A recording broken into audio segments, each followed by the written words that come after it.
Chapter 5:14. The airship came close to the surface of the water. Someone on the deck finally struggled out of his terror and shouted loudly to remind his captain. However, he couldn't say anything in his anxiety. Jin Tong didn't need to be reminded to know that he had fallen into a trap. Just as the shadow appeared, his sensitive spiritual sense was covered by a layer of mist, making it hard for him to see clearly. He sank his mind and subconsciously took a step out on the surface of the sea. He saw a black curtain falling from the sky, covered by an infinite starry sky. He saw smoke and clouds rising together, and there was even the sound of metal clanking. As for the feeling on his body, it became even worse. It was as if he was wrapped by something and it was very difficult to move. Jin Tong's face darkened. Just as he was about to return to his inner vision to check his meridians, a huge furry claw suddenly stretched out from the depths of the smoke and clouds, pouncing towards him. Blood-colored flames curled around it. Before it could be seen, the surrounding void and even the spiritual plane were already rumbling and shaking. It was as if a volcano had erupted, shaking the earth and mountains, and the scorching heat was pressing down. Such a close distance, such a violent method, and it could even surround the spiritual and material planes. There was no room for people to move or dodge. It was difficult to even find the time to think. Jin Tong's eyes flashed with electricity. He slashed with his half-metal arm, and the electric long blade slashed down with thunder. The electric blade and blood claw collided with each other. Smoke and clouds surged and the black curtain distorted. One could hear the sound of waves and wind. The sound of the real world seemed to be separated by a thin layer of paper, but it couldn't penetrate no matter what. *CK. Jin Tong's hostility increased, and he slashed down with another electric blade. Electric arcs flashed like a dragon. When the dual-purpose airship crashed into the water, the members of the 5-metal hunting group on it saw Jin Tong submerged in a cloud of flickering smoke. Within it, there was a blood-like flame burning, and there was also a long chain of electric light darting left and right. The light was dazzling, but the cloud was cloudy and constantly expanding. In the blink of an eye, it covered an area of several square kilometers. It was even more impenetrable. At most they could see some blurry silhouettes. There was their captain inside, and there was also a huge and shocking demonic shadow. It seemed like they were engaged in an intense battle. The person in charge of the airship was a bald man named Tong Kan. He was also an architect with a combat strength of B-. He was quite famous in the inner world for his brutal and fierce close combat skills. He was a first-rate grandmaster of combat, and was the classic example of someone who was careless on the outside but meticulous on the inside. He was in the control room right now, looking at the marvelous scene on the surface of the sea. He thought to himself, could it be that Xia City is unforgiving? Could it be that they send people to hunt me down? Could it be that two extraordinaries are fighting with their extraordinary domains? If that was the case, then he shouldn't have gotten too close. He ordered loudly, turn the rudder quickly. Who would have thought that not only was the cloud expanding at an extremely fast speed, but it was also leak-proof? Suddenly, a long lightning dragon appeared at the edge of the cloud, tearing through the clouds and pouncing towards the airship. Be it in the steering room or on the deck, the group of people turned pale with shock. "Leader, it's us." His words were completely useless. The lightning flashed at an incredible speed. In the blink of an eye, the uncontrollable lightning dragon hit the airship head-on, sending electric arcs everywhere. It must be said that this was Jin Tong's ride. Considering the range of his abilities and the complex environment he was using it in, all the important areas had been isolated by electromagnetic force. However, if the power of extraordinaries was so easily blocked, then they would be underestimating the apex powerhouses of this world too much. The electromagnetic fields interacted with each other, and the killing intent of extraordinaries poured into the airship as catalysis. A considerable portion of the airship's electronic components were instantly burned down. There were even a few unlucky fellows on the deck who were struck by the electric arcs. Their entire bodies caught on fire, and they were sent flying into the sea, sinking to the bottom. "Leader. Boss. The members of the hunting group on the deck covered their heads and scurried away like rats, but they didn't forget to call out in warning. However, the response from the cloud of smoke was a second lightning dragon that flew up. Miserable howls rang out in the control room. "We've been sucked in. Get lost." Tong Kan threw himself over to personally take control of the helm, but the steering gear could only turn idle. The system interface next to it was distorted and indistinct.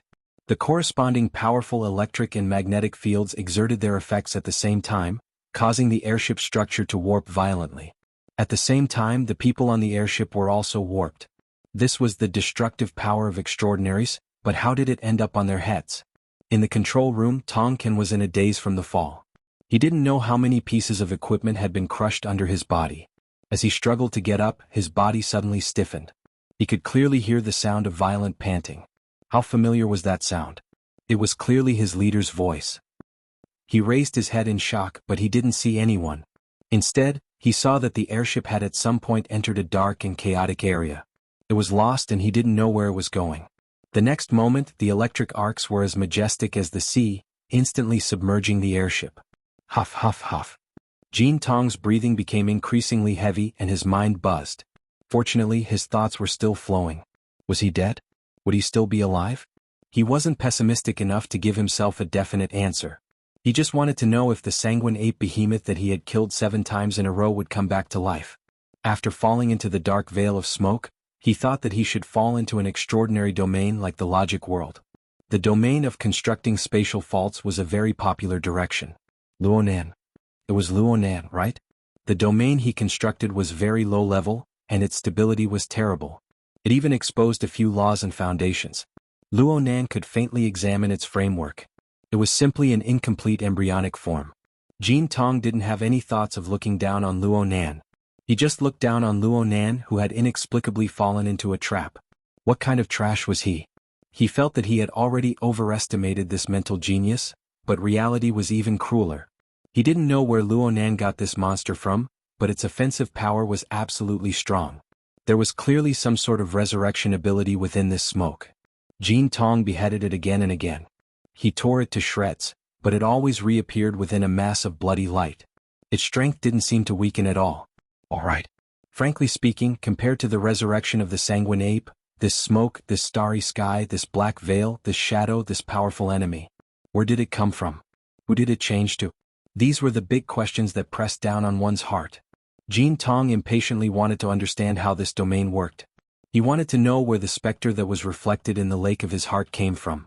Compared to the sanguine ape, which was at most a B+ rank attack, the incorporeal specter that possessed his body was his greatest calamity. The incorporeal specter had been manipulating Jean Tong in the dark throughout the course of his battle with the sanguine ape. It took advantage of Jean Tong being heavily injured to the point that his foundation was unstable to extract an unending stream of blood essence from his body and scatter it into the depths of the boundless smoke. Jean Tong felt as if he was carrying a heavy burden, as if he had lost a great deal of blood. Considering the effects of the domain, perhaps he had contributed to the resurrection of the sanguine ape behemoth. The specter was so indistinct. It seemed real yet illusory. Jean Tong looked back several times but he couldn't find it. He even wanted to chop off the flesh on his back in order to feel refreshed. Fortunately, his most basic rationality was still there, preventing his morbid wild fantasies. He just didn't understand. Luonan this junior. How long has it been since he got up? How did he get these resources? Before this thought was clear, another threat came from ahead. The 8th resurrection? Jean Tong was gritting his teeth when he suddenly discovered that it wasn't the sanguine ape that came out. Instead, it was a middle-aged man and he looked quite familiar. Jean Tong didn't move for a time. He looked at the middle-aged man in front of him, not saying a word. The middle-aged man walked over with 2 steps, and his body transformed into black smoke. He seemed indistinct, but there was a sense of seriousness that was real and not illusory. His aura was scorching hot like magma. Fire poison gushed out and poured over. This was the sole body of black smoke? Jean Tong thought of a major event that happened not too long ago in Xia City. It shook the inner world. There were 2 main characters in the story. One was Tian Bang, who was known as Blood Prison. The other was the Elder of the Blood Flame Order, Mo Luan. That's right. Though there were some differences in the details, the aura was exactly the same. Jean Tong had interacted with this veteran power a few times in his early years. They could be considered acquaintances. It's you. Aren't you already dead? Could it be you? Jean Tong's wording was a bit messy. On one hand, the situation was changing more and more strangely. On the other hand, the embryonic domain that was constantly expanding and condensing released even more information when he switched targets. He needed to carefully examine it. It was difficult for him to be distracted. Mo Luan didn't respond. He didn't say a word as he pounced forward and fought Jean Tong. Jean Tong didn't fear Mo Luan even though he was currently heavily injured due to the difference in realms between an extraordinary and an architect. What's more, this fellow's combat style was clearly somewhat stiff and inflexible. He wasn't like a living person. Was he a puppet? Actually, Jin Tong could have beheaded Mo Luan in the 5th round, but he didn't do so. This was because Mo Luan's existence had opened up some of his train of thought. Every order had its own set of rules and laws. If it was the Blood Flame Order. Jin Tong suddenly came to a realization when he looked at some of the foundations of the laws exposed in the misty space. Sure enough, this place was actually an altar that hadn't truly been completed. It was just an old trick of the Blood Flame Order. They borrowed external power to make the so-called blood flame will materialize and receive its blessing. If one looked at it from this angle, though it was a sacrifice, the 3 animals weren't prepared. He was the animal used to sacrifice to the heavens. You've got guts. His heart exploded with fury and he laughed in his extreme anger. Lightning was like a blade in an instant, and the magnetic force was like a lock. He locked Mo Luan's figure in an instant and killed him with a single slash. However, the black smoke dispersed and reformed. Mo Luan's body was reborn within a few breaths, and he pounced forward once more. So, you've also become a puppet in this chaotic world. Is this a conspiracy of the Blood Flame Order? Or is this the handiwork of that kid Luonan? It can't be that Luonan already predicted my fate, right? Jin Tong's mind rang with alarm when this thought became clear. He was a grand and powerful extraordinary, yet he actually had such weak thoughts. His mental strength was clearly damaged. He couldn't waste any more time. It just so happened that he had roughly seen through the changes in the laws of space. If he didn't exert his strength now, when would he? This thought was born, and the metal hoop on top of Jin Tong's head became even colder. A slight pain pierced his forehead, and it changed in an instant. It was like fire and lightning striking down from his brain, binding his entire body. Jin Tong's pupils darkened as the pain assaulted him. The lightning and magnetic field ring retracted within his body, allowing Mo Luan to attack within. His gaze grew even colder as he watched the black smoke's soul body transform from illusory to real, about to seep into his body to attack. Suddenly, thunder rumbled in the air and lightning flew out before the thunder. It slashed through the black smoke in front of him. Not only did this slash kill Mo Luan once more, but its power grew even stronger. It brought with it an electric and magnetic field, using ionization and electrolysis to diffuse the void. It mixed with material properties and contained a sharp edge. It forcefully pierced through the transformation of the smoke and clouds. Another clap of thunder rang out and light suddenly appeared. A high cliff suddenly rose from beneath Jin Tong's feet. Its power coiled and lingered and lava flowed. There was an altar at the peak of the mountain. Rays of light coiled around it, forming over a dozen groups of runes. The mountain acted as a prison, trapping Jin Tong within. The binding and oppressive feeling behind him grew heavier, faintly resonating with the altar and the runes. Jin Tong laughed in spite of himself. He had finally revealed himself. Though this place was unfamiliar, he had Mo Luan's lead and combined it with the relevant information. He already had some ideas. The Blood Soul Temple. It really was a remnant of the Blood Flame Order. What was the relationship between Luonan and the Blood Flame Order? Forget it. None of this was important. It could be seen from the attack just now that Jin Tong's extraordinary strength had already exceeded the bearing range of Luonan's embryonic domain. Then no matter how miraculous the Blood Soul Temple was, it was nothing more than an illusion to him. Could it be that Mo Luan was no longer reborn? He had even used his own psychic perception to capture the location where Luonan was suspected to be. That fellow was right above his head. Did he really think he was some sort of supernatural being that overlooked the world? Die. Jin Tong didn't give Luonan any time to react. Lightning condensed into a flying spear, and he raised his arm, ready to throw it. His strength was about to be released, but a few ice-cold fingers pressed against his wrist at this time. Behind him, Jin Tong's hair stood on end in an instant. Lightning swam around his body. Under the catalysis of the powerful electric field, his figure seemed to have shed the boundaries of an ordinary body. He twisted into light and pounced forward. He turned back in the blink of an eye, and the thunderclap lightning blade hummed as it slashed forward. The lightning had yet to arrive, but a figure had already appeared. Jin Tong's heart thumped heavily. He felt a bit stuffy. Wu Zhao. The person behind him wore a white shirt and trousers. His black hair was like a waterfall and he held a scroll in his hand. It was Her Majesty Empress Wu, who had just beaten him to the point where he couldn't even fight back. Jin Tong's mind nearly exploded in that instant. The only thought in his mind was to turn around and leave. But a second wave of stimulation from the metal headband poured into his mind, catalyzing his state to an unprecedented peak. His mind was even more marvelous. It was as if the heavens were helping him. His gaze swept past, and he suddenly saw a faint shadow on Empress Wu's shoulder and flank. It was like limbs were spreading out. It was like a demon had appeared in a trance. This shadow? It was an incorporeal wraith. It was in the shape of a spider. That's right, the human-faced arachnid. Jin Tong seemed to understand a lot in that instant. He could clearly feel a great loss of blood and energy in this moment. It was as if a demonic god had chopped off half of his flesh and blood. And the flow of the vital energy of the flesh and blood was the amalgamation of the martial monarch and the human-faced arachnid before his eyes. To be precise, it was the image of the martial monarch that the human-faced arachnid had stripped from the depths of his mind. Jin Tong stared fixedly at this demonic image, and a few questions that were hard to solve were connected in his mind bit by bit. Without a doubt, this human-faced arachnid was the one that had possessed his body and soul. Its attack channel was most likely the crack in his mind that had appeared when he faced the martial monarch's miserable defeat. The human-faced arachnid had taken advantage of the flaw in his mind to extract a steady stream of blood essence and vital energy. It had fed Luo Nan's embryonic domain and propelled the operation of the Blood Soul Temple. Now this thing had done something even more inconceivable. It had actually used the demonic barrier in Jin Tong's mind to condense his energy and form the shadow of Her Majesty Empress Wu. Using my heart's demon to kill me. This method is truly marvelous. What a monster. Jin Tong spoke, but he wasn't angry. Instead he was happy. He laughed loudly.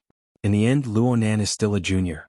She saw that I had broken through her domain and was about to attack. She was worried, so she ordered the human-faced arachnid to forcefully extract her blood energy. This caused the demon within her body to transform into a demon outside of the martial monarch's form. Perhaps this would have been a brilliant move against the mental side. But I am a fleshly extraordinary who slaughtered my way out of a pile of corpses. Do you really think that I, your father, lost to the martial monarch, can't even beat her shadow? Amidst his loud laughter, electricity coiled around Jin Tong's body. He rebuked the clouds. Very good. As long as I can slay the martial monarch's demonic shadow, it is the same as slaying the flaw in my own mind. I will cut off future troubles. Even if I lose a great deal of blood essence, I will still have gained. When the time comes, I will regain my freedom and open a new world. Jin Tong's laughter had yet to fade away when the stimulating power of the metal headband increased for the third time. He didn't hold back at all. He no longer cared about the injuries on his body. He operated with all his might, pushing the transformation of his body and soul to the limit. It was as if he was still in a state of being aided by the gods. The more painful it was, the clearer it was. Aha! Jin Tong launched an attack at the shadow of the greatest enemy of his life, and the martial monarch's demonic shadow advanced noiselessly. The two sides clashed, colliding dozens of times in an instant. Then, electricity scattered in all directions and the magnetic field collapsed. Jin Tong spat out a mouthful of blood, and his chest almost collapsed. He had suffered a fatal blow from the martial monarch's demonic shadow, but he cracked a smile. He counterattacked amidst his smile. It was no longer the imposing electricity, but the purest straight punch. His long arm was like a sword as it pierced into the martial monarch's demonic shadow's chest. I'll learn from you. Once the wondrous meaning was felt, the inside and outside became bright. A speck of spiritual light shone through the universe. Jin Tong laughed loudly. He was about to take advantage of the situation and break the domain's embryonic form in one fell swoop, but his laughter suddenly became hoarse. It was also a straight finger. It passed through the martial monarch's demonic shadow, which had already begun to collapse, and pierced his extended arm into his chest. Wherever it hit, the blood coagulated and then spoiled. His internal organs accumulated fluid and rotted in the blink of an eye. His body decayed and his white bones were exposed. Moreover, it spread throughout his entire body at an astonishing speed. One finger destroyed his entire body's vitality. Jin Tong's expression froze. He could only watch helplessly as his own body decayed. He no longer had the power to reverse the situation. The one who caused all of this was a thin, malnourished figure. At this moment he was right in front of Jin Tong. He slightly leaned to the side, letting Jin Tong's stiff straight arm pass by. His eyes were tranquil and nearly empty. Jin Tong had seen this figure before. Just today, before he entered Xia City, he confirmed his most important objective once more. 16 billion in wealth, 2/1000 of the shares, and the authority that was closest to the apex of the world. Jin Tong's eyes widened. He wanted to reach out and grab it, but that figure dissolved like mist, leaving no trace behind. The Blood Soul Temple shook. The clouds hung low in the sky and bloody light surged. Jin Tong's mostly decayed body was on the altar. His feet had already sunk into the altar. It was not accurate to say that he had sunk. It was more appropriate to say that he had dissolved. Chapter 5:15. Xia City time, December 9th, around 1 o'clock in the afternoon. The Coastal Defense Forces stationed in Xia City received an offshore detection alert. A regional magnetic explosion had occurred in a certain region of the sea. Although it didn't directly affect normal production and life, it could cause interference to the mutant life forms in the nearby region. Although it was already the end of the year and the astronomical great tides had subsided, the Coastal Defense Forces still didn't dare to lower their guard due to the turmoil in Xia City. They had been upgraded to the 3rd level of combat readiness. 5 minutes later, the drone took off and arrived at the target sea area 20 minutes later. The high-definition camera carried by the drone captured the most dangerous and eye-catching elements of this region with practically no difficulty. When the staff responsible for command, surveillance, and control saw the deathly white and cold region, the entire Coastal Defense Forces command center was unexpectedly silent. The sound of the drone's wings rippled across the sea. Tianbang and Zhangji's armed helicopter arrived in this region of the sea almost at the same time as the drone. It circled in the air above. The scene they saw with their naked eyes was more realistic, more chilly, and more impactful than what the command center saw through the camera. On the undulating waves of the sea, a hill, over 15 meters tall, quietly floated. The vast majority of its structure was deathly white and soaked in the color of deathly stillness. It was simply formed from countless bone fragments pieced together. Broken bones and sharp stubble crisscrossed and crisscrossed, vividly distinguishable. The white bones were like a mountain floating in the sea. The doors on both sides of the helicopter were open. Zhangji occupied one side. The sea breeze and the turbulence from the helicopter's wings assaulted her face. She didn't know when, but she held her breath. She just subconsciously controlled the hovering camera to circle around this white bone hill. She took close-up and long-distance shots without end. The satellite network didn't care about the cost. The clear images were transmitted back to the live broadcast room and into the eyes of over 20,000 people. For the time being, Zhangji didn't care what kind of repercussions such a scene would cause. After the initial period of shock, she was finally able to analyze more things from this white bone hill. She noticed that the skeletons on top of the white bone hill were all thick fish bones. Occasionally there would be bird bones mixed in. The components should be the life forms of the surrounding seas, and 99% of them were mutants. The problem was, the color of the bones was awe-inspiring like new. But what about the flesh and blood? Was it scraped clean? Or was it eaten away by something in a short period of time? The unrestrained imagination was even more chilling than the bones in front of him. And under the mountain of bones, there was a special component that didn't match the whole thing. It was a half-tilted dual-purpose airship. Its body was twisted and deformed, and there were traces of fire in some areas, but they were also covered by hills of white bones. It was precisely because of the existence of this ship that the dense bone mound obtained enough buoyancy to float on the sea surface. Zhangji shifted the camera and scanned the ship. Finally, it locked onto the ship's number and name. Gold accumulation. Zhangji scanned through the information in her head, and her breathing became a little stifled. This is the transport vehicle of the 5 metal hunting group. From the looks of it, they might have been completely wiped out. She didn't get a response from Tianbang. It wasn't just because of the noise from inside and outside the helicopter. In fact, ever since they arrived in this area, Tianbang, who had always liked to joke around and take advantage of others, was surprisingly quiet. At this time he just knocked on the headset, signaling the pilot to come closer. When the helicopter was almost directly above the white bone mountain, Tianbang, who was at the other side of the hatch, jumped down without any warning and landed on the top of the white bone mountain. The top was relatively flat, and the entire white bone mountain seemed to be pieced together casually, but it was surprisingly sturdy.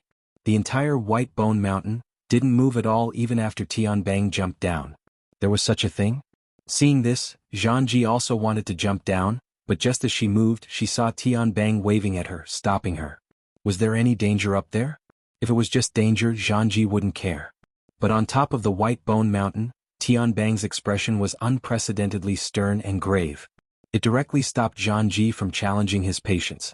In the next moment, Zhangji saw the format of fire outside Tianbang's body. He reached out with his arm, but this time he was absorbing the seawater below the white bone mountain. The undulating sea surface was like a dragon sucking in water, and a whirlpool formed.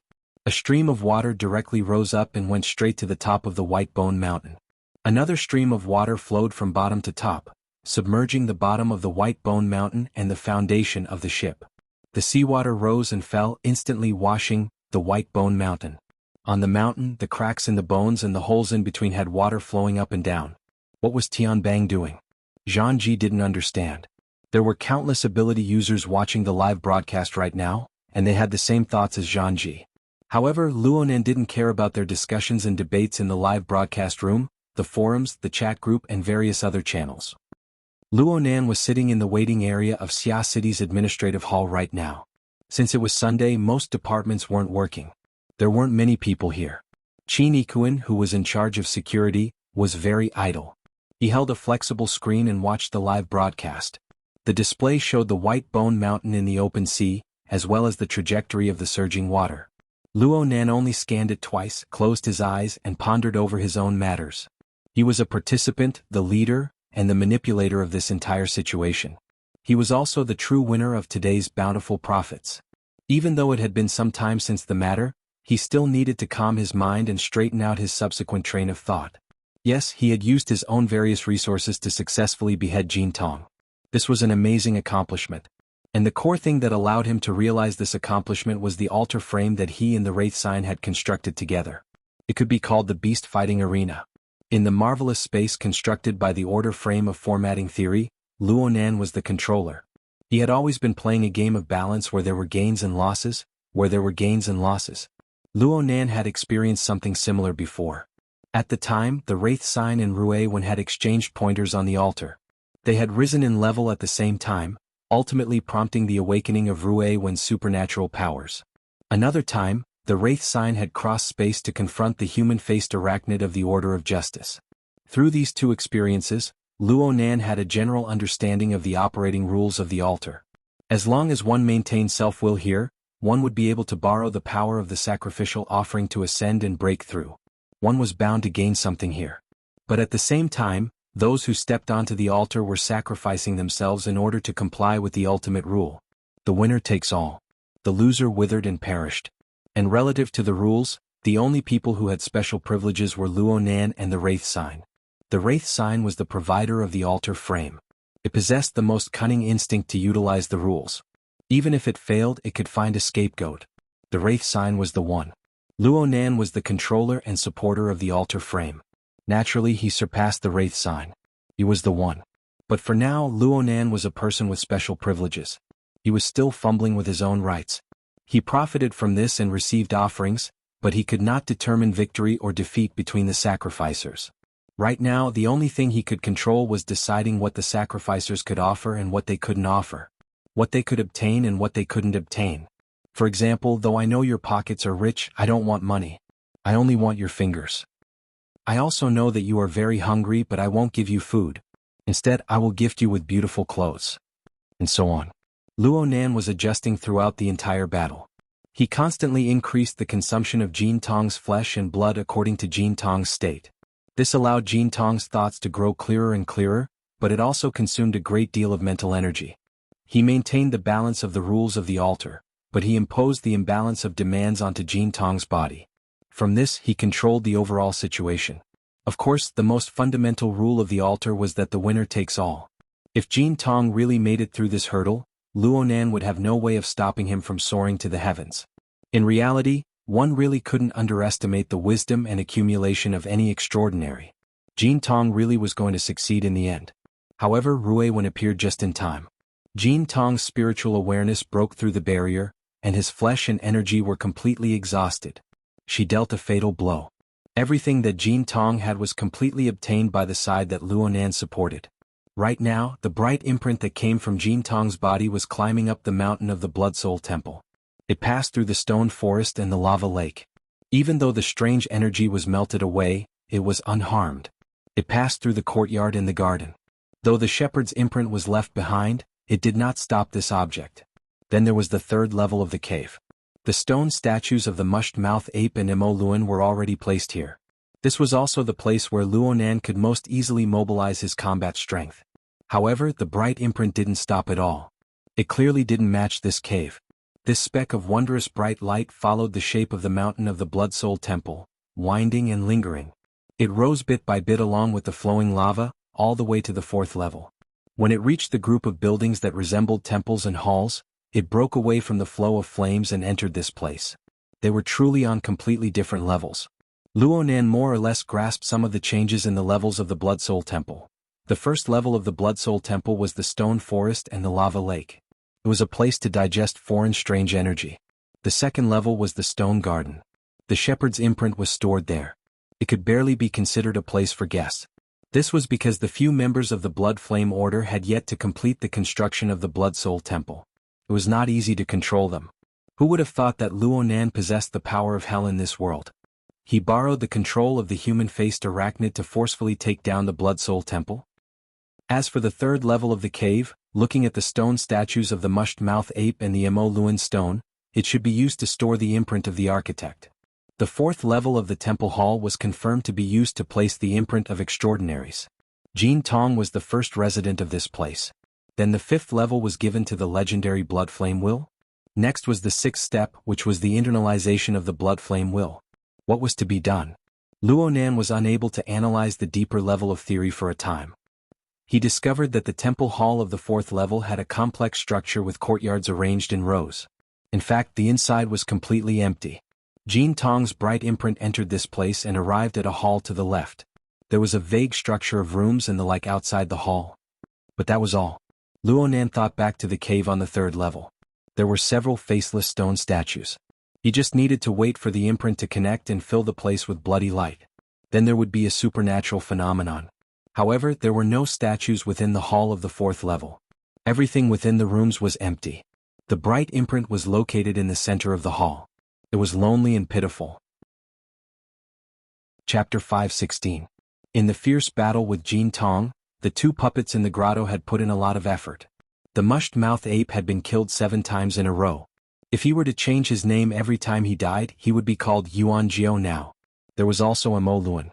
He had been killed twice and could now be called Luonan III. The successive resurrection of the puppets indeed brought a great deal of consumption to Jin Tong, but it was not without a price. Of these 2 puppets, the rotten-mouth ape used his own kind as a base, while Luonan used Gang Xiong to transform them with a single shot. After the puppet was formed, the cost of forging it again was reduced, but that was only relatively speaking. The mountain of bones in the outer seas of Xia City was proof of this. The reserves that the Blood Soul Temple had accumulated over the past few days had been completely used up in order to support their consumption. The human-faced arachnid had borrowed the power of the Jin Tong to stir up a powerful electromagnetic field.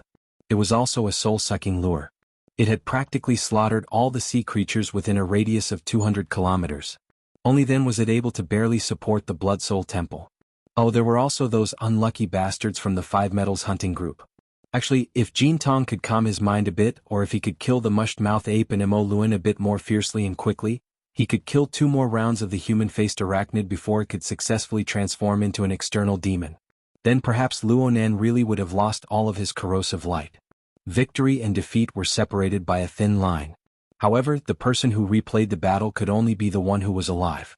No matter how difficult it was for Luonan to win, no matter how distressed he was right now, these were all treatments that only the victor could enjoy. Now, the golden tree essence chi that the altar frame had seized should be divided equally between Rui Wen and the Blood Soul Temple. However, with Rui Wen's unique ability to assimilate her body and soul, she had no interest in these foreign impurities. She did not accept them at all, which benefited the Blood Soul Temple. The problem was that in the level of a closed system, the Blood Soul Temple really did not have the capital to monopolize it. A portion of it would be transferred to the Wraith Sign to enjoy, and the Wraith Sign would divide out a portion to offer to Luonan. Most of the resources used by the Bloody Soul Temple were used to build the Path of Blood and Fire. Currently, the altar at the summit had just been built, and the first 5 stages of the Bloody Soul Temple had been completed. There wasn't much left. The Blood Soul Temple was still continuously converting the impurities from the outside world to replenish their losses. The whirlpool in the lava lake in the stone forest was surging, it was chaotic. However, even if one could only enter the first 2 floors but not leave, the majority of the blood-red light was intercepted by the third floor. Luo Nan watched the two stone puppets absorb the bloody light in an unending stream, while the fourth floor was only able to get some leftovers. This level of authority was messed up. He had originally wanted to interfere and see what kind of abnormality Jin Tong's bright light mark would produce. But after careful observation and evaluation, if the mark of light was to be completely enriched, the current amount of blood light energy would not be enough, even if it was multiplied by 10. Based on the situation of the cave puppets, it had at least 70 to 80% of Jin Tong's combat power at its peak, so the energy reserves needed were naturally massive. Unless he killed another transcendent. Go to hell. Luo Nan suppressed this dangerous thought to the bottom of his heart for the time being. He couldn't help but think, what would happen if I went hunting? The wilderness, the ocean, or the cloud world? Luo Nan felt a bit delighted. It was hard not to have such thoughts after beheading an extraordinary of the 100 greats level. But very quickly a phone call suppressed his emotional water level by a lot. The call was from Emoya. She asked immediately, "Are you okay? Why wasn't he at the charity hall? Where are you, the police station?" I'm fine. Only now did Luo Nan recall that the St. Mary's Church Hospital was one of the many murder sites reported by the Xia City Police. It was only a wall away from the charity hall they were at last night. No wonder Emoya exploded in anger. Based on this deduction, wasn't his attitude a little too calm today? Luo Nan felt that it was a bit inappropriate, but he couldn't change it for the time being. He could only answer honestly, "We're currently at the South City Administration Hall doing the procedures. Today is Sunday. Something happened at the charity hall. It's not good to stay any longer, so I asked someone to." Luo Nan pondered as he lied. Was this reason really useful? "I'm coming." "Hey, it's all over." The other side had already hung up. Luo Nan couldn't help but sigh. Rue Wen's procedures were more or less done at this time. Could it be that he was still waiting here for Emoya to come over? Rue Wen, dressed in a simple t-shirt and cowboy attire, walked out from a compartment in the administration hall right as he was thinking. She was expressionless out of habit. Gauda followed closely by her side. As for the middle-aged man who was 2 steps behind her, he was a deputy chief of the Xia City SEA branch office. His surname was Hu. He had been requested by He Yuan to be appointed by the Xia City SEA branch office. He had rushed over specifically to help with the relevant business. As a high-ranking member of the SEA, this deputy chief who possessed a clearer understanding of the inner world. His information was updated quite promptly, and he didn't lack the proper attitude. Perhaps it was because of this that he was selected by the bureau to come over.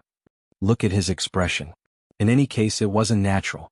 After all, the previous person in charge of this business, the person who had arranged for Luo Nan's group to be sent to the St. Mary's Charity Hall, was currently in the police freezer with his 9 companions, waiting to be cremated. Quantum Corporation was responsible for all funeral expenses. Spending people's money. Helping people block disasters. It was nothing more than this. Rue Wen didn't say a word. She walked to Luo Nan's side and stood there quietly. Whether it was the SEA's deputy chief who were Chinikuan and Gauda, who were responsible for Luo Nan and Rue Wen's safety, none of them discovered that this thin, quiet, stunted girl had disappeared for 3 seconds half an hour ago. She had floated back after killing an extraordinary. In reality, even though Luo Nan had seen everything from start to finish and had even helped guide and locate her, he was still in a dream right now. Luo Nan smiled at Rue Wen and bowed to express his thanks to Deputy Chief Hu. "Thank you, Chief Hu, for your help." He just spoke a few simple words of courtesy. He didn't really understand much else. Luckily, Deputy Chief Hu was quite slick. He chuckled and said, "You're welcome. You're welcome.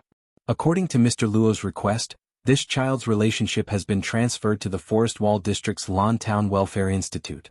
Both sides are fine. Once the procedures are completed, we can handle the adoption procedures." Deputy Chief Hu was clearly playing dumb. He did his best to distance himself from the 16 billion or 0.02%. He did his best to control his gaze and not meet Rue Wen's. Luo Nan was well aware of this, but he ignored it. The so-called Lan Town Welfare Institute was the one overseen by the Dean of Myriad Pagoda. Luo Nan had Rue Wen transfer her relationship there because this was the only place Luo Nan knew of. The Xia City branch didn't have a similar organization, so it was inconvenient to operate. Of course, it was just a name. Luo Nan would still keep Rue Wen by his side in the future. He couldn't let her go to the Welfare Institute. Luo Nan had a very good impression of the Dean of Myriad Pagoda, but this was a terrifying temptation on the level of 16 billion. Using unnecessary tests to measure a person's heart was really a very unnecessary and foolish action. Luo Nan had already notified the Dean of Myriad Pagoda before this. He would soon start the adoption procedures for Rui 1. It was just that it was impossible for him to do this with his age. He needed to obtain the consent of his aunt and uncle. Emoya had left last night in order to get some information. He just didn't know what the results were. Luo Nan's mind wandered a bit as he thought about it. He was destined to be absolutely not a good person to chat with. He easily turned the topic cold. Deputy Chief, whose mood was a bit complicated. He wanted to stay far away from Luo Nan due to his safety instincts, but he also wanted to befriend Luo Nan. Luo Nan pressed his ear while he was in a dilemma. "Excuse me. I need to take a call." Deputy Chief, who hurriedly said, "Just do what you need to do." Luo Nan nodded toward him and connected to the hexa ear. Papercut was contacting him through voice. Papercut first asked about Rui Wen's situation in the beginning, and Luo Nan didn't hide anything from him. Papercut was a bit shocked. "You're really going to adopt her? They're putting all the pressure on you." "There's no difference. It's just a matter of time." Luo Nan already had a realization. A huge business deal of 16 billion would make the vast majority of people in the world go crazy. Those greedy people would be like mad dogs, searching for any opportunity to take a bite. Then they would bite down without letting go. Once Luo Nan stood on the stage, even if it was just his silhouette, he would be picked up by them sooner or later. Hiding, concealing, shifting, and the like would no longer have any meaning in the future. He would no longer have any fate with the so-called low profile. Luo Nan chatted for a bit and suddenly felt strange. "Brother Papercut, you're quite well informed. I just finished the procedures over here." Papercut laughed. "I'm with Dean Wan. Are you coming over in a bit?" "Huh. What's up?" Luo Nan really didn't have this plan today. He had already made an appointment with He Yuan. Once Rui Wen's matters were settled, they would seriously discuss the security upgrade plan for him, Rui Wen, and his family. However, it felt quite strange for Papercut, who had nothing to do with Dean Wan, to appear at the orphanage. Papercut went straight to the point when Luo Nan asked, "It's because of the matter with old Zhai. His situation is a bit strange right now. Can you come over and take a look?" "Worker Zhai? That's right. I heard that not long after you left last night, he seemed to have thought of something. He stayed outside in the rain for an entire night, ignoring everyone. It was that kid Di Weiwu who called me." Papercut sent Luo Nan a video. Luo Nan skimmed it a few times, but he didn't actually watch it seriously. This was because he could observe things through a more intuitive form. His thoughts stirred and he followed the outline of the soul cloak. He crossed a distance of nearly 100 kilometers and arrived at the Orchid Town Orphanage in the Forest Wall District. At this moment, Worker Zhai was not in the orphanage. Instead, he was sitting by the roadside outside.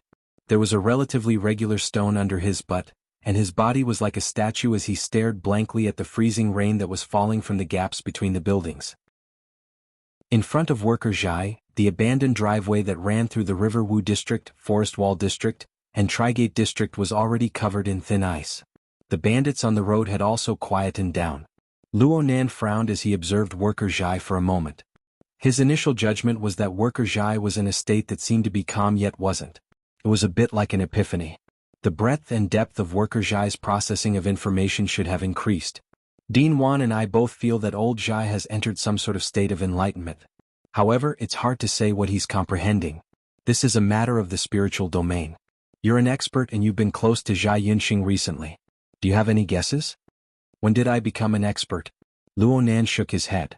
Actually, he already had a general understanding of what was going on. Moreover, he could solve the problem right now. However, doing this would be too shocking and it might expose his trump card. I'd better go there. Chapter 517. Emoya, you must have been racing. Luo Nan looked at the time. Even if the South City District Administrative Hall wasn't that far away from the Santa Maria Charity Hall, it was a bit too exaggerated for him to have arrived so soon after hanging up the phone. I'll be there in a bit. Luo Nan gave Papercut a reply first, then he hung up temporarily. He waved his hand at Emoya. As soon as he raised his hand, he regretted it. Speaking of which, from last night until now, he had stirred up a storm in the city and killed so many people that his eyes were bloodshot. He had not considered anything else. Speaking of which, Emoya wasn't someone who could be easily dealt with just a random excuse. He seemed to have exposed too many flaws during this period of time. But at this stage, There was no point in confessing anything other than making his family worried. But on the other hand, if the situation did not improve, it would not be a good thing for the family to not be vigilant. At the end of the day, this was a dilemma. It was his impulsive decision to accept Rui Wen's burden, but he was unable to resolve the repercussions. This was the inevitable result. Fortunately, the fruit wasn't ripe yet. There was still room for development. He didn't have much time to think. Emoya arrived in a few steps. It must be said that Emoya was originally a super clothes rack. After entering the commercial company, her current attire was even more like that of a celebrity. She wore a punk-style motorcycle leather jacket on her body and wore sunglasses. She looked extremely cool and dashing. However, Luonan knew very well that the hard-soled boots she was wearing were very painful to kick. This was clearly just an outfit for the convenience of fighting. However, Emoya actually let out a sigh of relief after seeing Luonan and Rui Wen both standing in the hall, safe and sound. Perhaps she had been too worried and on edge, so she lost her energy here. Or perhaps she had to pay attention to maintaining a bit of her image in front of Rui Wen. She just took off her sunglasses and used them to nod at Luonan. "You need to greet me in the future. Otherwise, how would I know if you're the one in the corpse bag that's being carried out?" Luonan chuckled and gave an irrelevant answer, "You came really fast." Of course. The rioters blew up a building just 2 or 3 blocks away from the Hall of Mercy. There's not even a ghost on the streets now. Don't you know? I know, but I had already left by then. It's only 4 blocks away from that building. What else could Luonan say? He could only smile. Fortunately, at this time Rui Wen attracted his attention. Emoya took great pity on this silent, thin and weak child. She laughed as she bypassed Luonan to touch Rui Wen's cheek. "You didn't get scared, did you? It'll be much easier to stay at home in the future. Wow, the little guy's skin is so good." This was not the first time Emoya sighed with emotion. With Rui Wen's special innate talent of body and soul merging, her entire body was pure and translucent, almost inhuman. It wouldn't be an exaggeration to say that she was spotless, and that her skin was like jade. Even with a magnifying glass, one wouldn't be able to find any flaws. It was useless for Emoya to be envious of him. Luonan was still worried. If Rui Wen wasn't used to Emoya's intimate actions and disappeared into thin air in a flash, that would be quite awkward. Fortunately, Rui Wen was very calm, and could even be said to be very obedient. She allowed Emoya to fiddle with her, but her eyes were always fixed on this woman who was a head taller than her. It seemed that she was observing her and perhaps even a little curious. This is a good start. In the end, Emoya was still a semi-professional who raised a younger brother at home. She wasn't blindly unrestrained and passionate. After expressing enough goodwill towards Rui Wen, she continued to close the distance from a new angle. "Let me see. The wristband is already fitted. The SCA is the most active at times like this. Have you added me as a friend yet? Come. I'll be the first." Perhaps it was because she was stained with the blood of the Luo family, but Emoya was quite accomplished when it came to acting as if no one else was present. Deputy Bureau Chief, who was a bit embarrassed, to the side. He subconsciously coughed. He was a bit confused about the relationship between Luonan and Emoya. At first he thought that they were ability users or friends or lovers, but then he felt that it wasn't the case. They were most likely brother and sister. Why do I feel that it's a bit weird? Deputy Bureau Chief, who faintly felt that he had grasped something, but he couldn't make it clear for a time. Right when he was in a daze, he heard Emoya introduce her communicator number to Rui Wen. "Oh, this is my name. Emoya. If you want to chat with me, just tap on it. Voice control is fine too." Emoya? Deputy Bureau Chief, who was still under a lot of pressure. His mind was a bit absent-minded. He subconsciously said this name. Emoya turned her head in a daze. "You are? Who? Uncle who?" Emoya never thought that she would bump into someone she knew here. Moreover, this person's identity was quite sensitive. She was also stunned for a moment. Fortunately, she reacted quickly. She recalled the surname of this middle-aged man and greeted him. She felt that she was a generation lower than him. She had no choice. This deputy bureau chief, who was in the same Xia City SCA branch as her father.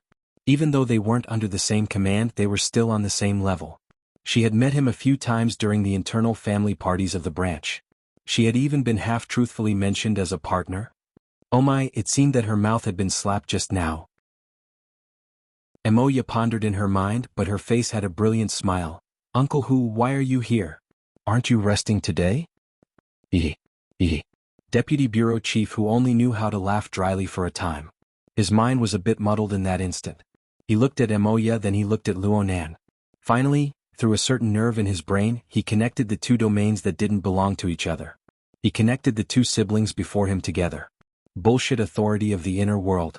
Within a second, Deputy Bureau Chief, who had cordially greeted the 18 generations of the ancestors of a certain big shot in the system who had decided to isolate the authority information system of the secular world and the inner world. He had severed the mapping relationship.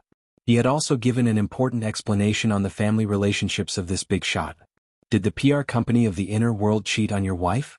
Otherwise, why would they come up with such an idea that would even clog up the Photoshop? In this moment, Deputy Bureau Chief, who recalled the flying shuttle that crashed near the SEA office building this morning.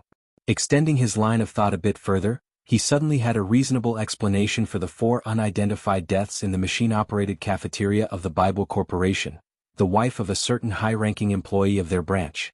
Of course, he would never forget that the entire leadership had worked overtime and been on standby since last night. They had quickly pulled out a long death list. What was even more bullshit was that they couldn't do anything under the influence of powerful figures in the military and government. Deputy Bureau Chief, whose originally pale face faded even more. He noticed that Emoya's gaze had already turned a bit doubtful. And the expression of that damned ancestor next to her was a bit unkind. What the hell was this?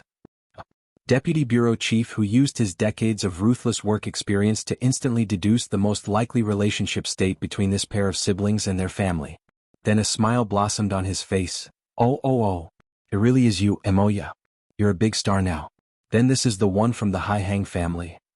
He was a bit at a loss for words for a time. Luckily, he quickly pulled back his mask and turned his gaze to Luonan. He continued to chuckle. So it's the child of the Hai Hang family. I remember that you're my nephew, right?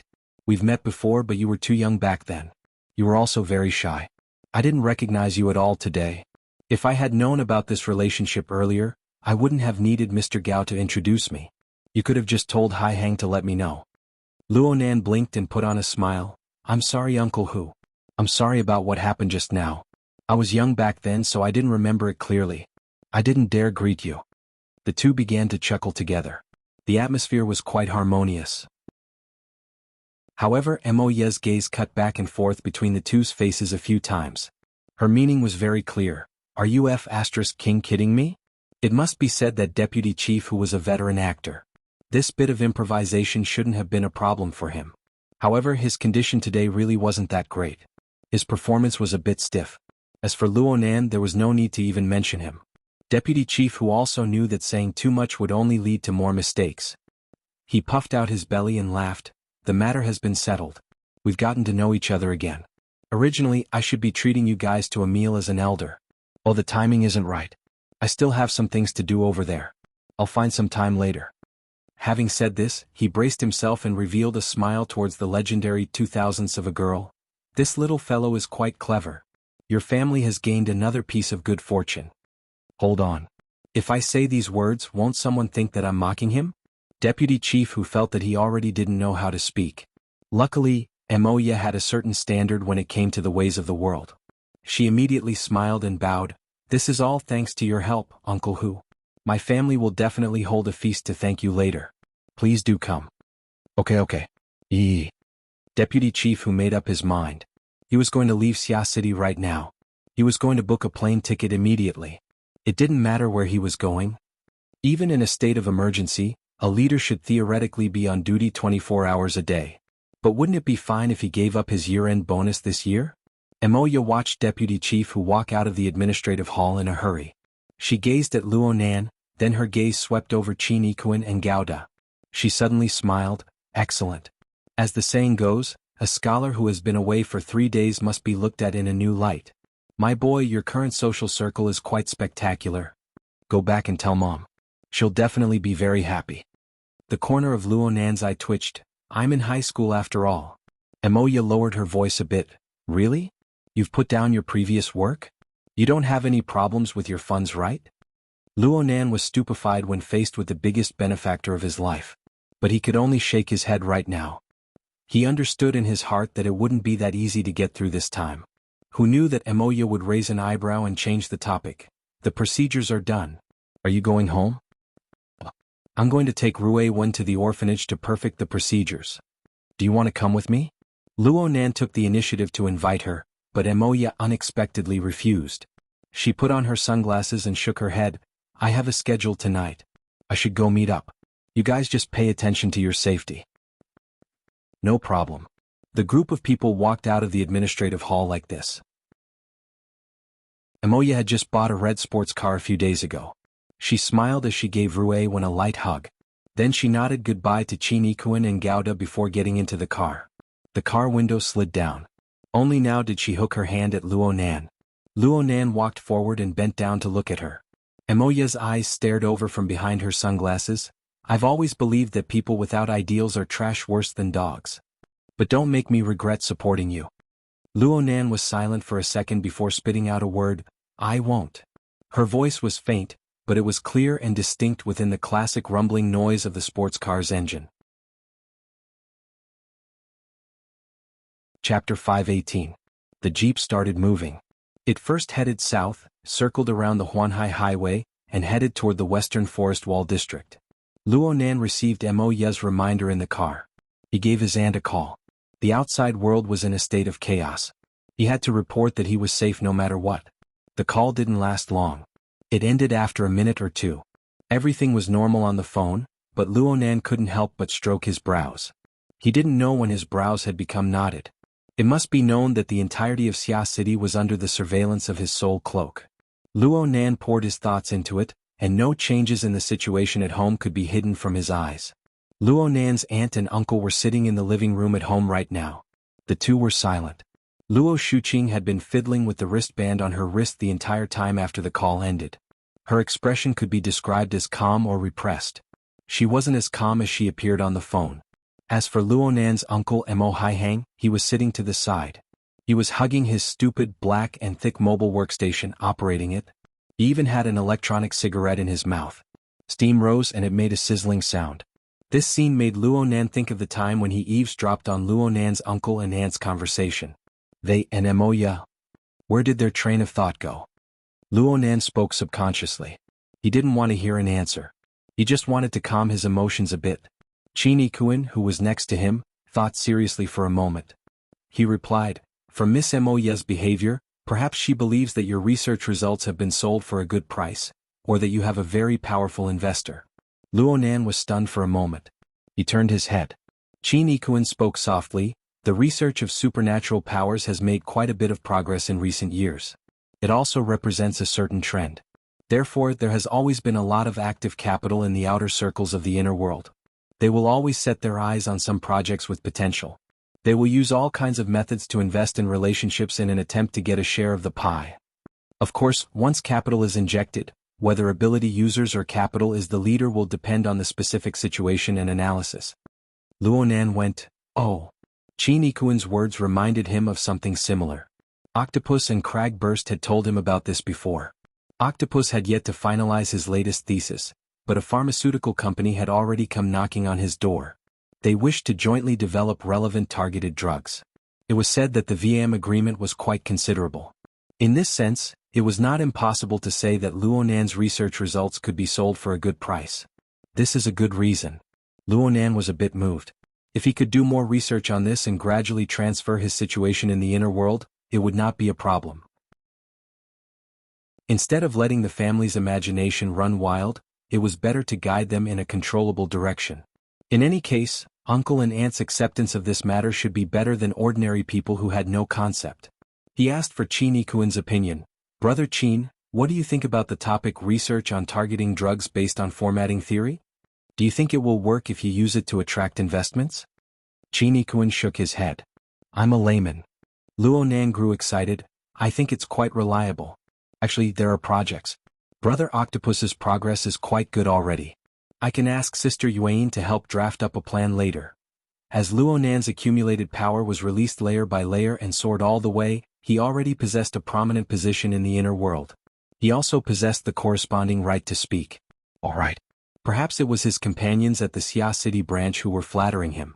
But Luo Nan felt that the matter of pushing out a genuine formatting theory and giving his grandfather a proper name could be put on the agenda in the near future. Formatting theory itself had all sorts of problems. Yuan had warned that formatting theory deviated greatly from the mainstream research direction of the world. But Luonan, a living example, would attract a portion of people to join in the research of formatting theory and form new results. It must be known that Luonan would certainly be one of the most eye-catching focal points of the inner world for some time in the future, unless he was cleanly eliminated by someone. Brother Octopus was a successful example. Luonan hoped that hundreds and thousands of such examples would appear. In that case, his grandfather. Luonan's suddenly excited mood stopped for a moment. He couldn't help but think of the hospital's diagnosis of his grandfather's condition. He subconsciously used his soul cloak to roughly observe his grandfather's current situation. An old man who was already emaciated and deformed, was wrapped in a thick blanket in the hospital room. He sat on the bed and stared blankly at the pattering freezing rain outside. Luonan didn't know what this rain, this city, and this world looked like in his grandfather's eyes. The severe symptoms of schizophrenia caused everything before this old man's eyes to transform into the harshest and most realistic of illusions. In this unchangeable and distorted world, even the most rigorous rationality had to yield to the patient's instinctive feelings, creating absurd logic. Even for the patient it was still rigorous and thorough. It was impeccable. Reality was just this sorrowful. Luonan's soul cloak gave him an astonishing range of perception, but it also made it impossible for him to avoid this reality. He didn't even have the chance to buffer. But perhaps it was because of the continuous advancement of his cultivation and the influence of his glorious battle achievements, Luonan had a marvelous confidence and premonition right now. Perhaps it was a misconception. In reality, this wasn't something that suddenly appeared. It had formed a long time ago. If his grandfather always adhered to the logic of formatting theory, then perhaps the only person who could communicate with him would be Luonan himself. Even if he couldn't do it right now, sooner or later he would discover a docking window as his understanding and application of formatting theory deepened. Luonan had once thought of using a psychic's drawing to try it out, but now that he thought about it, it was quite unrealistic.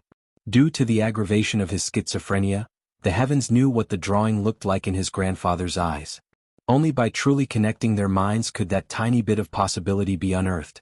Luonan turned his head to face Ruewen when his thoughts reached this point. It'll be a bit quieter in 2 days. I'll take you to see my grandfather. There's a new person in the family. I should at least let him know. Ruewen listened quietly. She didn't say much. Luonan knew that she didn't refuse, and that was enough. Luonan let out a long breath and leaned back in his chair. He slightly closed his eyelids, but when he wanted to open them again he felt that they were strangely heavy. A deep black tide surged over in an instant, nearly engulfing him. He did his best to open his eyes twice, but he actually couldn't open them. He nearly wanted to fall asleep. But he was suddenly startled in his daze. He suddenly exerted strength and broke out in a layer of cold sweat. Only then did his drowsiness disappear a bit. Mr. Luo? Qin Ikuan noticed Luonan's mental state. He was a bit worried. You should sleep in the car for a bit. You haven't slept for nearly 40 hours. It's nothing. I was just thinking about something. Luonan told a completely unconvincing lie and said, "Open the car windows. Let some air in." This didn't quite meet the security requirements, but God, who sat in the driver's seat, still did as he was told. As the car windows were lowered, the air currents brought about by the high-speed travel, along with the freezing rain and cold air, surged in. This caused Luonan's mind to shake, and quite a bit of his drowsiness disappeared. However, he understood very well that this was a temporary phenomenon. Not sleeping for 40 hours wasn't a reason for him to be sleepy. With his current level of cultivation and attainments, not sleeping for 4 days was no big deal. However, the current situation was different in the end. The root of everything was still the soul cloak that he had unfurled with all his strength.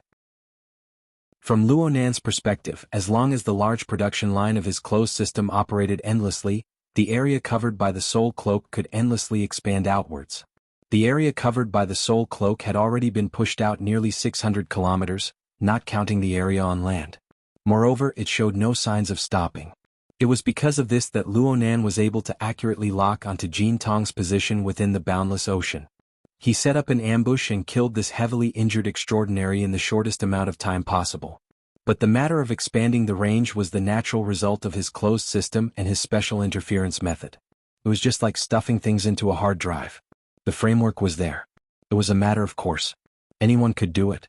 However, to sort out a logic that ran through everything from beginning to end within a hard drive that was crammed full of information, and to perform efficient calculations in a timely manner, the difficulty had risen by more than a single level. In the cloud world, the range of Luo Nan's soul cloak's expansion was much vaster than in the cloud world. It was just that the environment there was relatively monotonous and the targets were limited. There was no need for any calculations at all. But in Xia City he needed to sort out and quickly process all sorts of information within this vast region. This included but was not limited to 20 transportation layers, 24 administrative districts, several dozen professional employment organizations, over 100 dangerous targets from the inner world, and countless dangerous nodes and locations. After all, no one knew when or how a fatal crisis would befall him or any of his loved ones. Luo Nan undoubtedly felt guilty for creating such a situation. This was no longer just a problem of energy and ability. It also included straightforward pressure and suppression. Luo Nan thought about the matters of his loved ones in his mind. A considerable portion of them were precisely the deformed embodiment of this pressure. Right now, the pressure was as great as a mountain, and the exhaustion of his mental strength was severe. But he needed to maintain a calm demeanor in front of others, especially Rue Wen. Otherwise, how could he display the responsibility he should have? However, these days could not continue for too long. Luo Nan intentionally diverted his attention in order to avoid being assaulted by his fatigue once more. His eyeballs swiveled and his gaze stopped at the front control screen. A video program was playing there. God had turned it on after getting in the car. God and Qin Yikuan were both professionals. Their professional standards were extremely high. Normally, when they were driving and executing missions, they would not be distracted by other matters. But right now, they were paying attention to this program because it was relatively sensitive and closely related to the mission. Right now, the program was displaying a certain region in the outer seas of Xia City. The Hill of Bones was floating on the surface of the sea. Luo Nan had nothing to say. Is Zhang Ji still broadcasting live?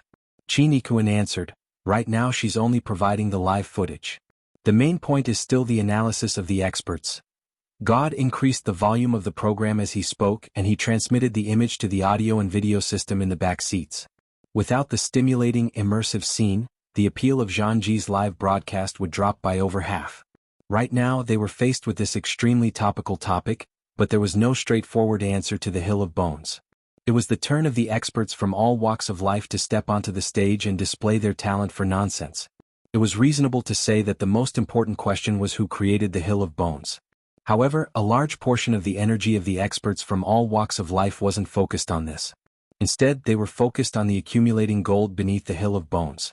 This dual-purpose ship possessed a very strong symbolic significance, especially when the search work continued. More and more corpses and remains of the members of the 5 metal hunting group were found in the surrounding seas. The topic of discussion inevitably pointed towards a most crucial point. The 5 metal hunting group was nearly completely annihilated. This was something that could already be confirmed. But had the true soul of the group, Jin Tong, already melted into this hill of bones? Not even his bones remained? Or did he rely on the inconceivable abilities of extraordinaries to avoid death? Whether he lived or died, whether he survived or perished. This determined the nature of this matter. Aside from this, even if the number of people who died was multiplied by 10, it still wouldn't have any decisive significance. And for the Xia City branch, the focus of their attention was different. Qin Yikuan spoke in a low voice, looking at the intelligence from the various airlines and various internal transportation points. I'm afraid that there will be a large number of people entering the country in the next few days. The intimidation generated by this live broadcast is lower than we expected. If Her Majesty Empress Wu could. Sigh. Qin Yikuan felt that it was useless to say anything more when he spoke to this point.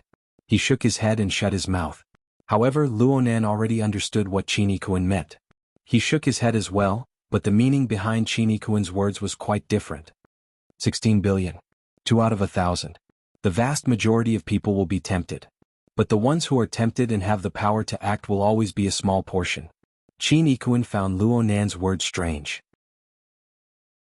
The problem is that since these people have the power to act, they won't easily let go. If we can't stop this momentum, then it can only prove that we haven't killed enough of these fellows with the power to act. Qin Yikuan was speechless. Luo Nan's eyelids trembled slightly. He was still restrained by his drowsiness. His voice was a bit indistinct. A few days ago, I participated in Charlie and Tianlai's funerals. I thought through a problem. Since we are all part of a large network of social relationships, a certain lack will cause discomfort. People will habitually make an issue out of this network. Those people treat me like this. And if I want to counterattack, killing a few people will affect many more people. I will be exhausted from running for my life in the future. Brother Qin, don't you think this makes sense? Qin Ikuan was unable to respond. God looked over through the rearview mirror. This young genius in the eye of the storm. Has he finally revealed his worry? Luo Nan's drooping eyelids covered his pupils. It was impossible to see what he was thinking in the end. On the program, the rather die-hard faction and the rather lively faction were still arguing. If they could fight, the two sides would certainly beat the brains out of each other. Luo Nan could only think in this clamorous and lively atmosphere. Fortunately, there is a phenomenon in this world. It's called, birds of a feather flock together. The freezing rain fell without end. The infrastructure of the high-altitude stratum was good, but it was indifferent to this. However, the feeling of watching the rolling muddy water form a line in the recycling stratum as it fell from the sky wasn't that wonderful. According to statistics, 14 of the 24 administrative districts of Xia City possessed the recycling stratum. The Western City District and the 4 satellite cities had the most recycling stratum. This was because these places were the gates to the wilderness. They were also the sewage outlets that poured out the city's garbage in various senses. At the same time, they were also the flow points of Grey Capital. Setting up a welfare home here was actually a very subtle matter. It was very easy for people to misunderstand. Those who knew the ropes would ask what the code of the dark web was. Those who were impatient would directly inquire about the price. But then again, even in the well-ordered South City District where the recycling stratum didn't exist, who knew how many crimes were hidden within the Santa Maria Charity Hall?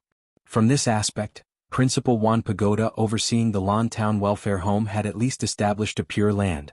Luonan got off the car by the roadside outside the welfare home. Dean Wan, Papercut, and the kid Di Weiwu were waiting at the entrance. Beside them was Worker Zhai, who was sitting upright and watching the rain. Worker Zhai's situation hadn't changed at all compared to what he had observed through the soul cloak. He was watching the rain, but he wasn't foolishly trying to see the rain as a flower. He had entered a state of selflessness, testing out his own ideas over and over again. That's right. Worker Zhai was endlessly sketching the condensation ring. He should have faintly discovered the subtle changes in the environment caused by the freezing rain. He hoped to borrow the interference scene constructed by the soul cloak to seize the opportunity to complete the condensation ring project. After all, the water molecules were sufficiently interfered with. They were exceptionally lively. It was different from being by the side of a pool or the surface of the sea. This pulsating rhythm was an extremely beneficial guide. Actually, the success rate of Worker Zhai's telepathic drawing was already extremely high. Occasionally, droplets of water would fly through the curtain of rain, showing the results of his hard work. However, these works were lacking by a thread compared to the semi-permanent structure Luo Nan spoke of, a stable carrier that carried the wonders of the interference between the mental and the material. This thread of difference was the most torturous. Since Luo Nan was the one who proposed the cultivation plan, he naturally had his own thoughts when faced with this situation.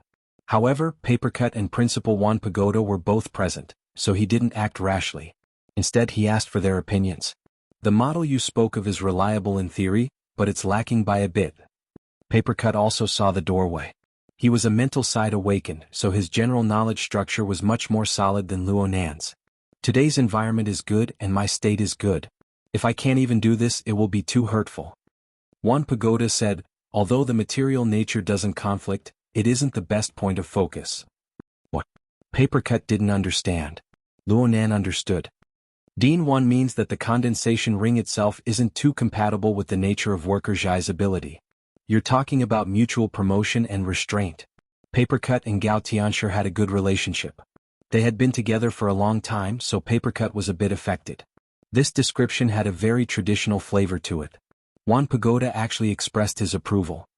It doesn't matter if it's metal, wood, water, fire, earth, or electromagnetism, heat, and other forms of expression. They are all just entry-level steps that lead to the ultimate material nature. However, everyone's temperament is different and their sensitivity is different. Their directions should be different as well.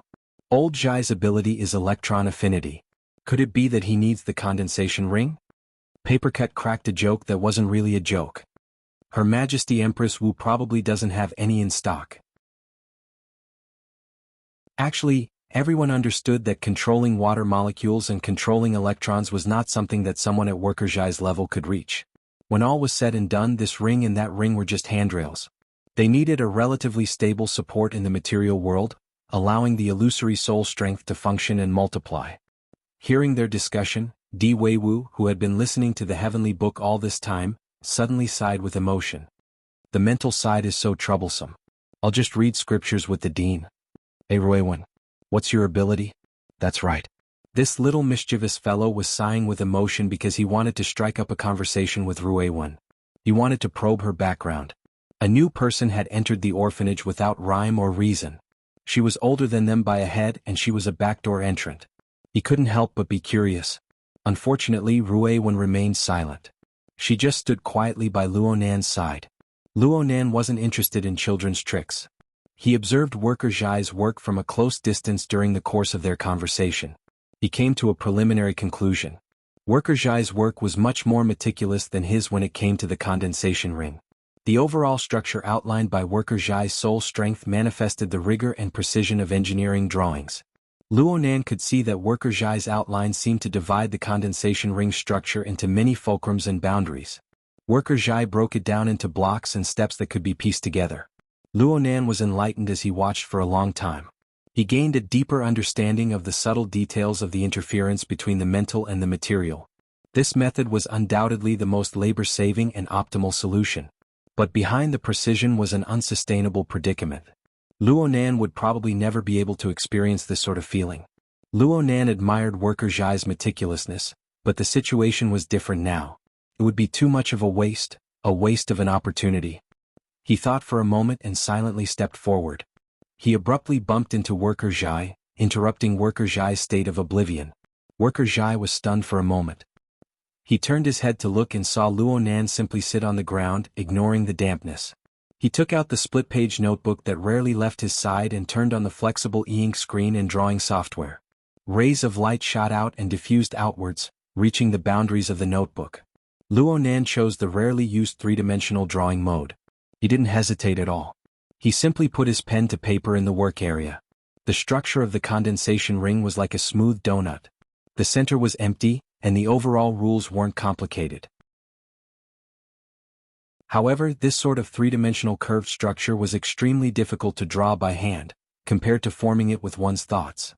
Smooth lines required considerable professional skill. Luonan and Worker Zhai both had this. Worker Zhai could see that Luonan's composition, lines and so on were beautiful, but they weren't particularly precise. They were more like freehand strokes. It was undeniable that this method was exceptionally smooth. Soon, the projection area was filled with over a dozen similar structures. Luonan even turned on the animation effects, causing these donuts to flip back and forth. Then Luonan crooked his finger at Di Weiwu. Come Weiwu. I'll show you a magic trick. Blow on these donuts. There'll be a surprise. Are you trying to coax a child? If you don't come, I'll have your sister Ruiwen blow. A sister? Di Weiwu was shocked. This was a situation he never imagined. He instinctively looked at Ruiwen's chest. Luonan flicked a raindrop with his finger, and it hit Di Weiwu on the forehead. Are you going to blow or not? Blow? Watch me blow your cowhide off. Even though Luonan said this, Di Weiwu still moved forward with great interest. He puffed his cheeks and fiercely blew on the painting area. It was at this moment that the dozen or so donuts in the work area seemed to be brushed by the airflow. They floated out from the bound light of the work area. They seemed to be stained with special light powder, and they transformed into glowing bubbles that changed shape and scattered outwards. Wow, this is cool. Di Weiwu praised loudly. He was completely unaware of the difficulty of producing a similar scene. Luonan's method was inspired by the Order of Justice. Back then, the Order of Justice had used a projector to construct the structure of the sacred space. There was also the Myriad Towers. They had used a similar method to test Xie Junping and Du Yang's attainments in the mystic arts. Compared to the projector array, Luonan's method embodied the interference effect of soul strength turning the void into reality. His method of using interference strength to draw in light was even more breathtaking. Of course, the magic trick was just a gimmick. The true value of this method was revealed later. The glowing bubbles rapidly shrank at a visible rate. A small portion of them collapsed due to structural instability, but most of them shrunk to the point where it was hard to see with the naked eye.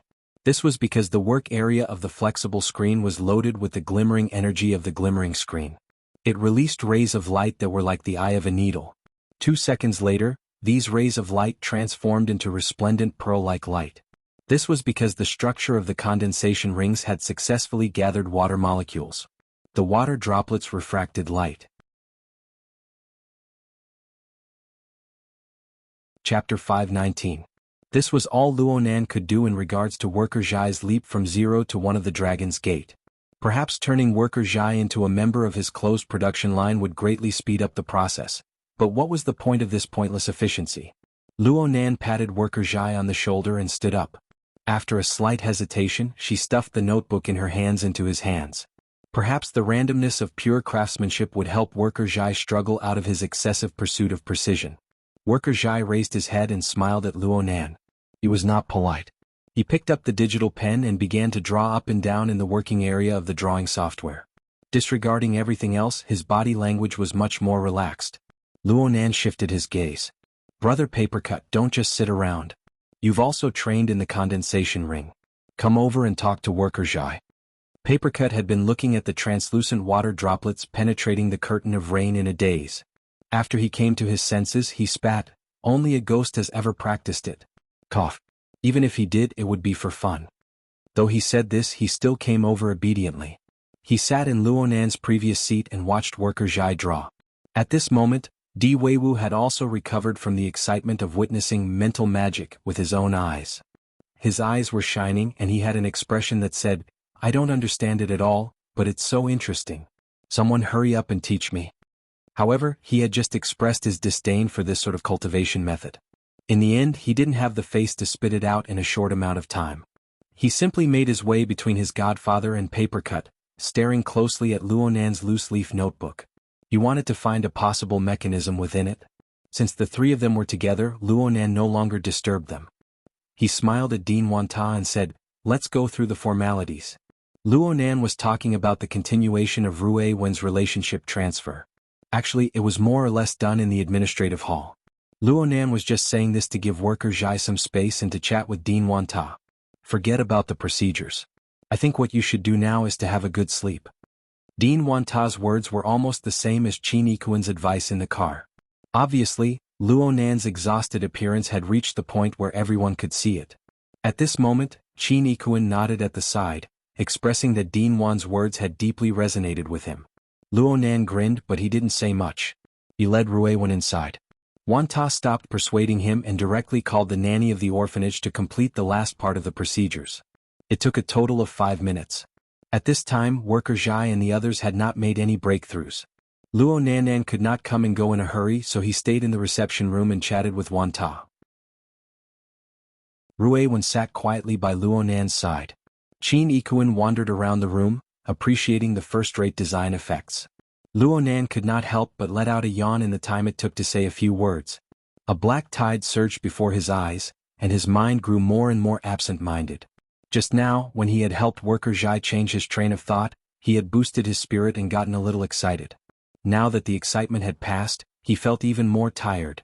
The Dean of Myriad Pagoda was making tea for Luonan and the others. She said leisurely when she saw this, forcibly going against the nature of matter is never pleasant.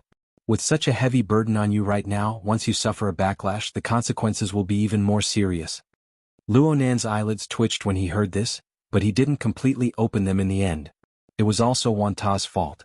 The reception room he designed had maximized the livability and comfort factor. Sitting on the old sofa, one's body would feel soft and unconsciously relaxed. But now was absolutely not the time for him to relax. He couldn't sleep no matter what. Right now the entire world was watching Xia City. Countless ability users were rushing over.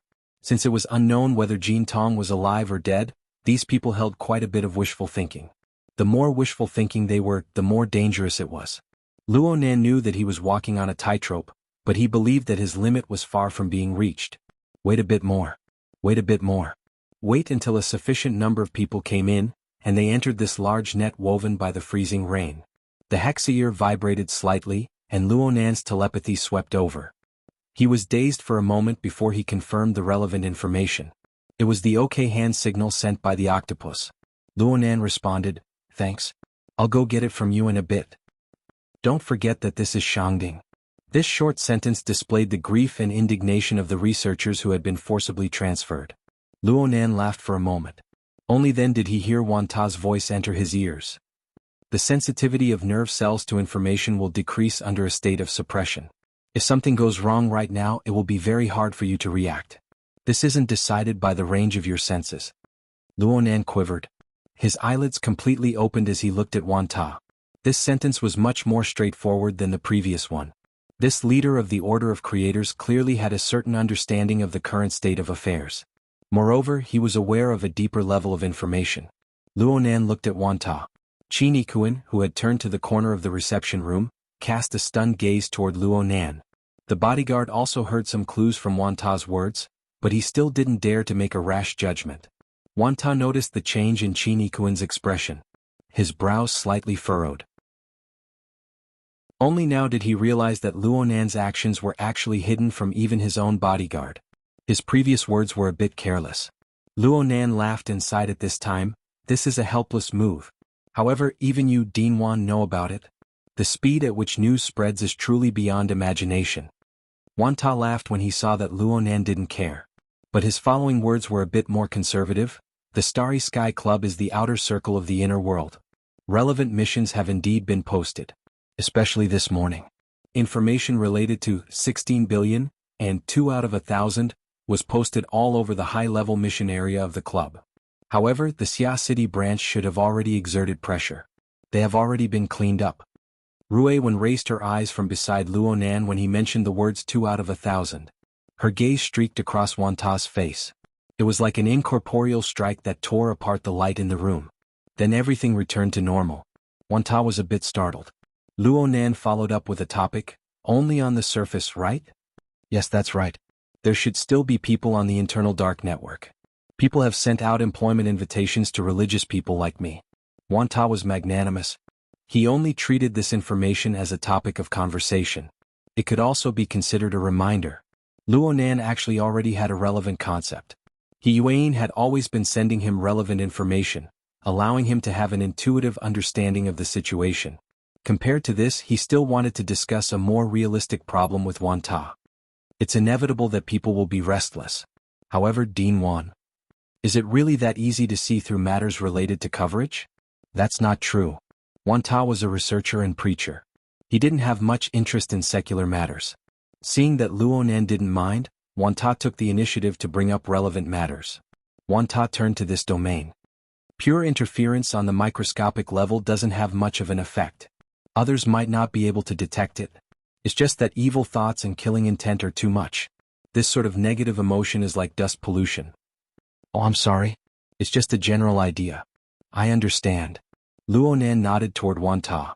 They were talking about the condensation ring as the core of the soul cloak, which was the interference scene. It was also the substantial background of the freezing rain in Xia City. Luonan paid abnormal attention to the concealment of the soul cloak. This was because it involved not only his plans in Xia City, but also his goals in the cloud world. From last night until now, everything about this toy was good. The only thing lacking was its concealment. This made Luonan a bit worried. After all, he had used the soul cloak to monitor Gongqi for a long time in the cloud world. If the concealment was unreliable, then a considerable portion of the information he received over the past few days would be wrong.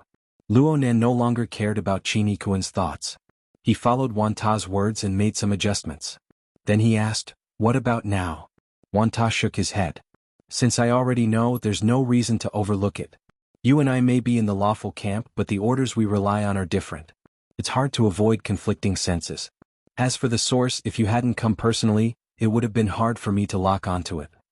This doesn't seem like your true core order. The binding force it gives off isn't that strong."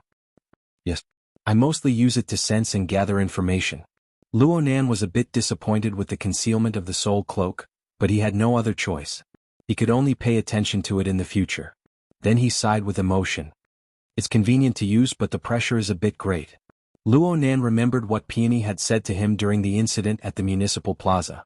It was an enormous challenge for any psychic ability user to gather information from several 100,000 people at once. A bad move might even result in a backlash. Back then, Luonan used his unique clairvoyance mode to greatly reduce the relevant information. He extracted the essentials of the information and resolved this problem. The range of Luonan's mental senses, supported by the soul cloak, no longer covered the municipal plaza. It covered the vast expanse of Xia City and its surrounding regions. This was an enormous plate of information spanning nearly 100,000 square kilometers and over 200 million people. Even with the simplification and filtering effects of the life sketches, the enormous amount of information far exceeded the limits of what Luonan could handle. An unending supply of soul strength did not mean that there was no limit to the heart's strength. In fact, the heart's strength was rooted in the foundation of the human skeleton. The brain consumed energy at every moment, and at the same time, it emitted waste heat. There was an upper limit to the operating speed of this low-end version of the biological computer. The source lay in the material structure of the brain. Even though Luonan's physical fitness was incomparable to the past, far exceeding that of an ordinary person, it was impossible for him to cover all aspects when faced with such an enormous flood of information. Right now, he could only abandon the vast majority of the information flow inside. He could only place the danger and stimulation range at the ability user level. At the same time, he set up a sentry post around his family members. This sort of defensive measure was enough to guard against enemies like Jin Tong and the 5-metal hunting group, who were accustomed to using extraordinary powers. However, He Yuan also gave him a warning. As the information spread, the various powers of capital would come up with more tricks. Perhaps they were far from having the direct destructive power of Jin Tong, but from a practical perspective, the methods of capital were more varied, more secretive, and more impossible to guard against. Luonan deeply believed in this, but the more this was so, the more it was impossible for him to abandon the structure of the soul cloak. He had thought of many ideas. He had already applied to President Ouyang to increase the privileges of the computing space, transferring a portion of the pressure to the supercomputer resources of the branch. However, this sort of method required a layer of transformation. It was only suitable for analysis and prediction. It was impossible to react in time when serious unexpected situations truly occurred. Only Luonan himself truly understood the pressure he bore from last night until now. Other people were like Qin Yikuan, completely unaware of it, or they saw it as a matter of course. Her Majesty Empress Wu was a bit like this. It was rare for Wan Ta to be able to see his abilities and understand his difficulties. Luonan couldn't help but speak a few words to relieve the pressure. The results were pretty good. The previous wave of drowsiness had passed. Chatting with Wan Ta probably caused him to be distracted, allowing his suppressed cerebral cortex to get some rest. Nothing unexpected happened during this time. Did I use too much strength? Luonan was reflecting on himself. The problem was that even though he knew the flaws of this method, he had no other choice in order to ensure that nothing went wrong. Luonan sighed from the bottom of his heart and smiled at Wan Ta. Dean, you said that you would teach me the art of creation. Of course, he didn't want to learn it right now. He just wanted to start a new topic. However, Wan Ta's answer was unexpected.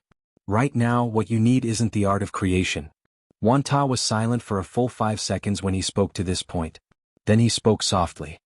Are you interested in overall planning? Overall planning? Luonan subconsciously sat up straight.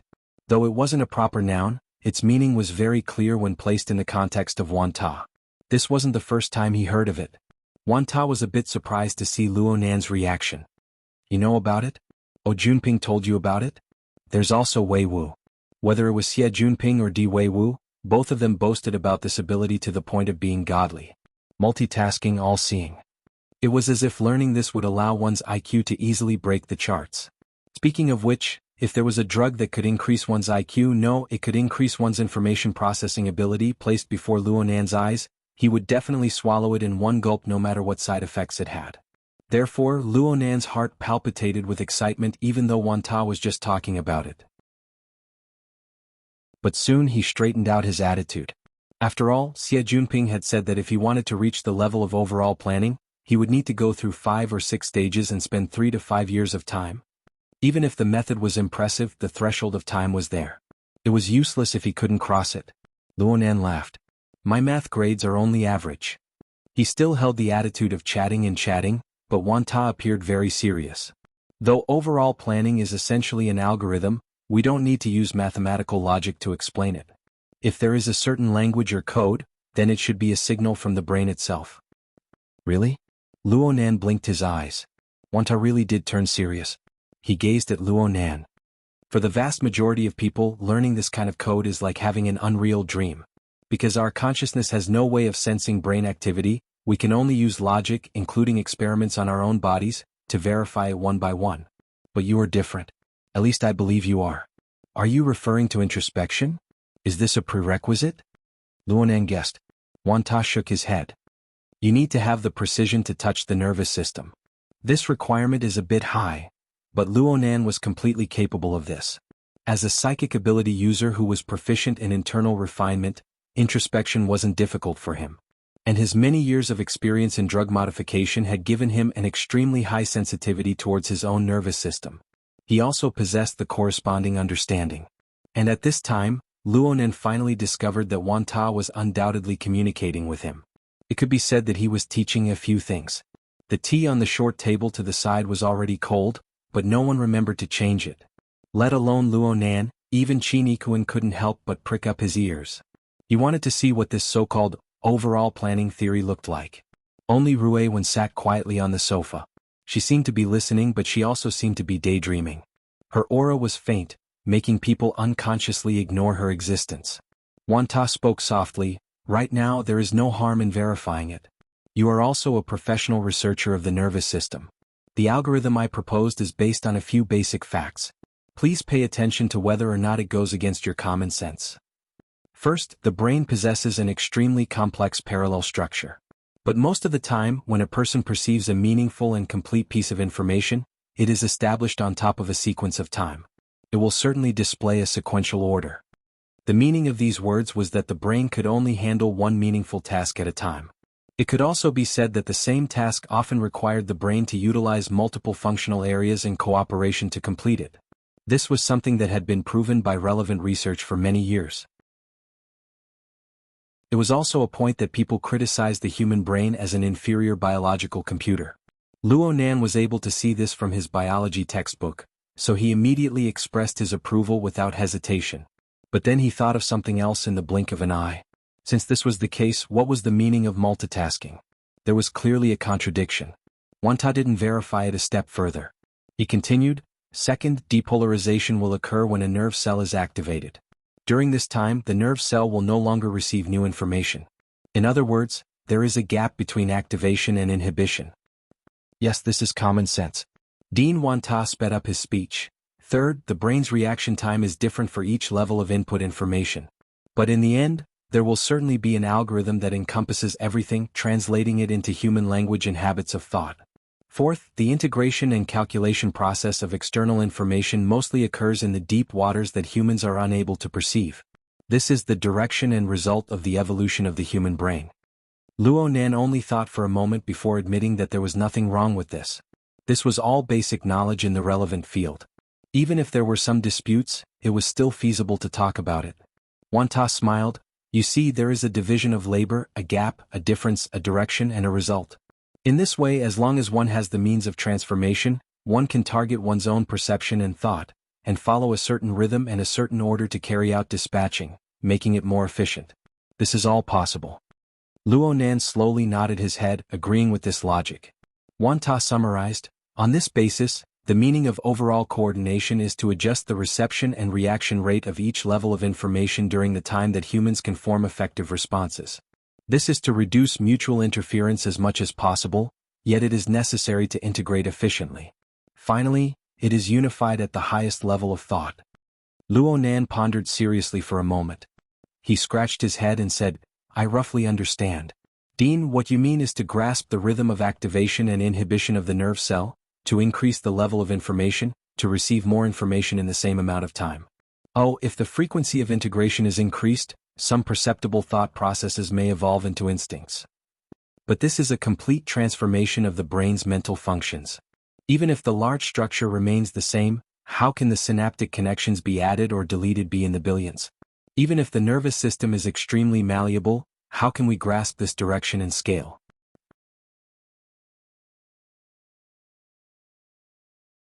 Chapter 520.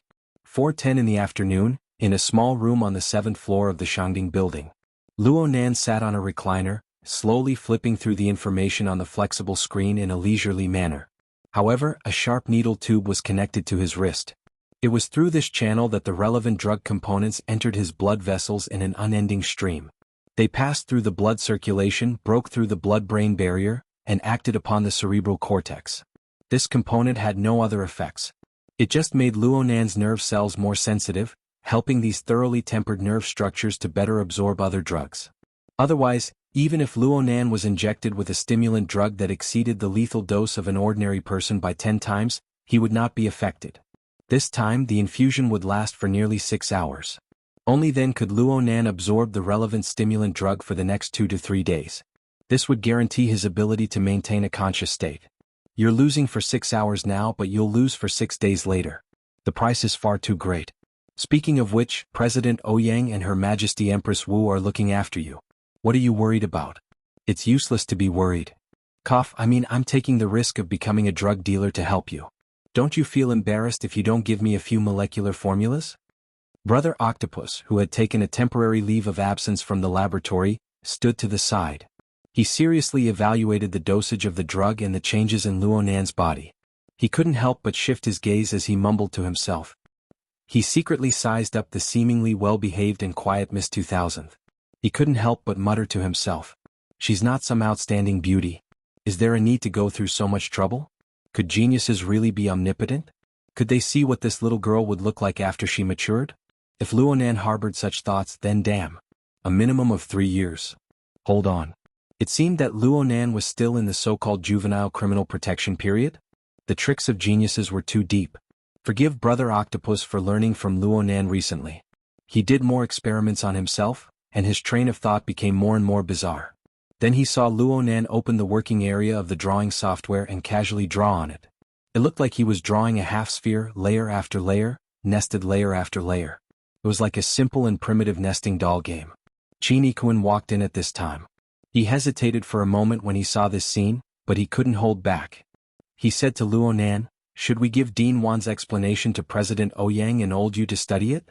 After all, it involves the modification of the nervous system and the risk is relatively high. I don't think President Wan has any intention of keeping it a secret." Qin Ikuan's words were not biased. When Wan Ta mentioned the overall plan in front of him, he did not intend to hide anything. But from another perspective, there were only a few people in Xia City who could put Wan Ta's theory into practice in a short period of time. As a bodyguard, Qin Ikuan was used to thinking of the worst possible situation. Let's not talk about what Wan Ta's intentions were. Just consider the objective situation. Putting this theory into practice in the nervous system might lead to damage to Luonan or even the other people's nervous systems. This would result in injuries. Considering the current complex situation in Xia City, it was not impossible for someone to come and destroy them. Luonan grunted, "I've already sent a copy to President Ouyang. He said that it's very interesting. I can give it a try first. After some time, when he's done with his work, he'll personally verify it before communicating with Dean Wan." Qin Ikuan was speechless.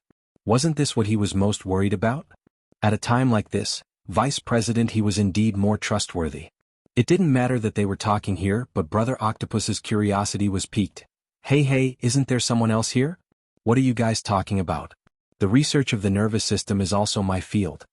Tell you, and then add one more victim to the list of possible victims? Qin Ikuan just gave him a sideways glance when Luonan tapped the flexible screen interface. There's no harm in telling you.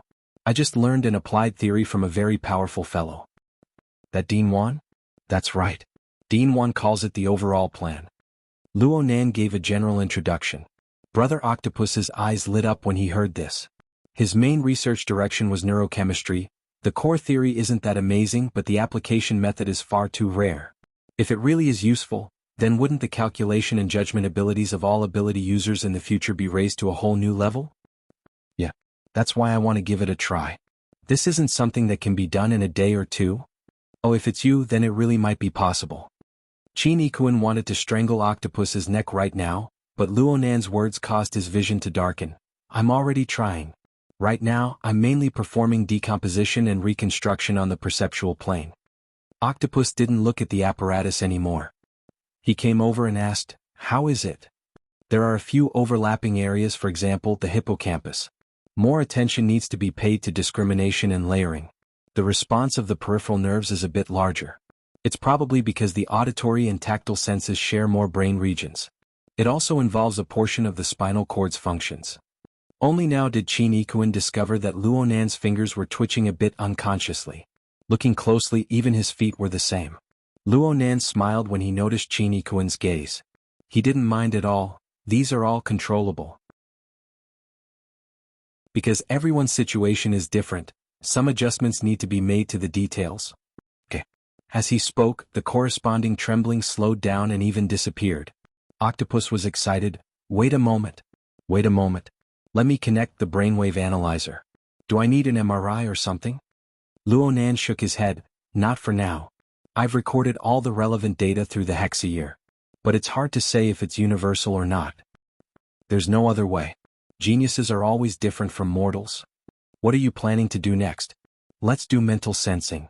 This isn't going through the functional organs, but it's an input of stimulation to the functional brain regions. Right now, my senses are mainly visual, but there's also a portion of primitive senses like dangerous stimuli. There's also a higher level part like the sensing of soul strength fluctuations. His words were quite abstract, but the actual difficulty was 100 times, 1,000 times higher. For a normal person, just the mechanism of vision alone involved over 30 functional brain regions. Hearing, touch, smell and taste were a bit simpler, but most of them had over 10. These regions were distributed in various parts of the brain. They each formed an image and interconnected with each other to form a marvelous topological diagram. If he really had to ponder over how to reorganize and reconstruct these regions, it would be like controlling several dozen or 100 fierce horses at the same time. Not only would he have to divert them to different levels and directions, he would also have to avoid them clashing with each other and pulling him back. Just thinking about it was enough to make a person collapse. Thanks to Wanta, what he provided wasn't a simple theory. Instead, it was a complete system that could be followed and compared. It was the same as taking out a clear engineering blueprint. As long as one had basic professional knowledge, it was fine to follow it. Even if one didn't know the reason for it in a short time, it was fine to imitate it. And it was because of this that Qin Kuan's worries were normal in a certain sense. Luo Nan's method was both complicated and dangerous. Wanta also said that normal cultivation shouldn't be like this. Xie Junping and the others had smoother methods to help them carry out the gradual division, reorganization, and other processes in order to suit the normal development and metabolic rhythm of the brain. Luo Nan directly set out to transform and straighten. It was no different from a complex brain surgery that didn't require a craniotomy. The risk factor soared. But it wasn't to the extent of being radical. In fact, Luo Nan's nervous system had undergone at least 2 large-scale transformations. The first time was also the most fundamental. It was when he was between the ages of 10 to 15. He followed his grandfather's notes and carried out experiments on the basic container of formatting theory. This process of drug transformation spanned 5 years. It used an extremely dangerous and extremely cruel method to completely transform Luo Nan's nervous system and physiological foundation. It opened up a heavenly ladder from the material plane to the mental world. It was during this process of transformation that Luo Nan's neural network, which covered his entire body, possessed a high degree of plasticity. The second transformation was when Luo Nan learned from Gym Master Xiu. He came into contact with the internal training method and carried out the cultivation of the 9 orifices and 6 roots technique on this foundation. Of course, there was also a main axis of coupling. This included the actual combat strengthening of his Sanzhou training. This transformation was very short compared to the 5-year process of drug transformation. But it systematically fed back the accumulation of Luo Nan's mental domain to his fleshly body. While strengthening his body, it formed the most revered basic modes of the external 3 harmonies and the internal 3 harmonies in traditional martial arts theory. This allowed Luo Nan to make accurate and efficient responses to external stimuli. It could be said that the growth and development of Luo Nan's neural network and its further expansion and shaping were all on a relatively correct and extremely high path. This foundation was something that Xie Junping, Du Yong, and the other beginner cultivators were unable to reach. Even the vast majority of ability users who had already entered the sect and possessed certain accomplishments were unable to reach. Luo Nan's nervous system was the most complete and perfect building material for plasticity. The corresponding optimization and transformation of the nervous system was just like building blocks. Changing parts of the structural relationships could be reversed at any time. In other words, all he needed to do was erase the newly added synaptic connections and extinguish the corresponding neuronal activation resonance frequency. There was no need to doubt that Luo Nan had this ability. Therefore, when he understood the theoretical foundation of overall planning, all he needed to do was to take the good habits and patterns he had formed in the past. He needed to carry out a simple combing according to the requirements of this theory. He needed to reduce the mutual interference and interference between brain regions to the lowest level. Then he sealed them layer by layer and placed them into the most suitable level and position. He sank them into the deepest depths of the iceberg of the subconscious. Only then did he carry out a higher-level secondary coding. He transformed the reasoning that originally required the participation of subjective consciousness into a kind of intuition and instantaneous judgment. The workload of the brain didn't actually decrease during this process, but it was able to form the most competitive supply chain. It crushed the primitive, unconscious, and inefficient modes of thought. Octopus appeared to be a mad scientist, but he was actually quite cautious in nature. Seeing that Luo Nan hadn't spoken for some time, he became a bit nervous. "How do you feel right now? How are you compared to before?" Luo Nan shook his head slightly. "I can't tell for now. After all, I've learned the 9 orifices 6 roots technique from Jim Master Shio. I've already reached the pinnacle of perceiving order. It'll be hard for me to make any clear breakthroughs in a short period of time. And I need to redo logic programming for deeper calculations. I want Brother Bamboo Pole to help me do some calculations and verification. At the very least, I need to understand the internal logic within." Octopus gave him a thumbs up. "You have a clear train of thought." Luo Nan sighed. "It's not my train of thought. Truth be told, everything else about Dean Wan is good. It's just that the materialism of cultivation is really awkward. If I don't change it a bit, my brain will be in a mess."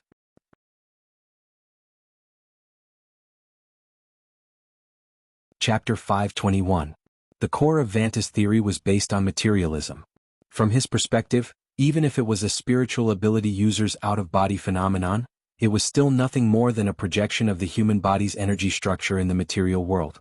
As for the current state of the spiritual plane, it could be explained by the theory of the higher dimensional world. Regardless of who was right and who was wrong, Luo Nan's brain would be screwed if he accepted the complex theories of 2 systems at the same time. Luo Nan could only make adjustments according to his own actual circumstances. Octopus expressed his support. "Just ask Bamboo Pole for help. This guy has a deep understanding of neural network algorithms. I usually ask him for help when I'm making models. Of course, Mr. Luo, please don't forget about me. When I write my thesis." "I don't have time to write a thesis." I mean after the transfer is over I'll definitely have time. Otherwise, what are the 8 tentacles of an octopus for? Well, let's not talk about being the corresponding author or the first author. I'd even accept the title of the second author." Luo Nan chuckled twice and his mind relaxed quite a bit.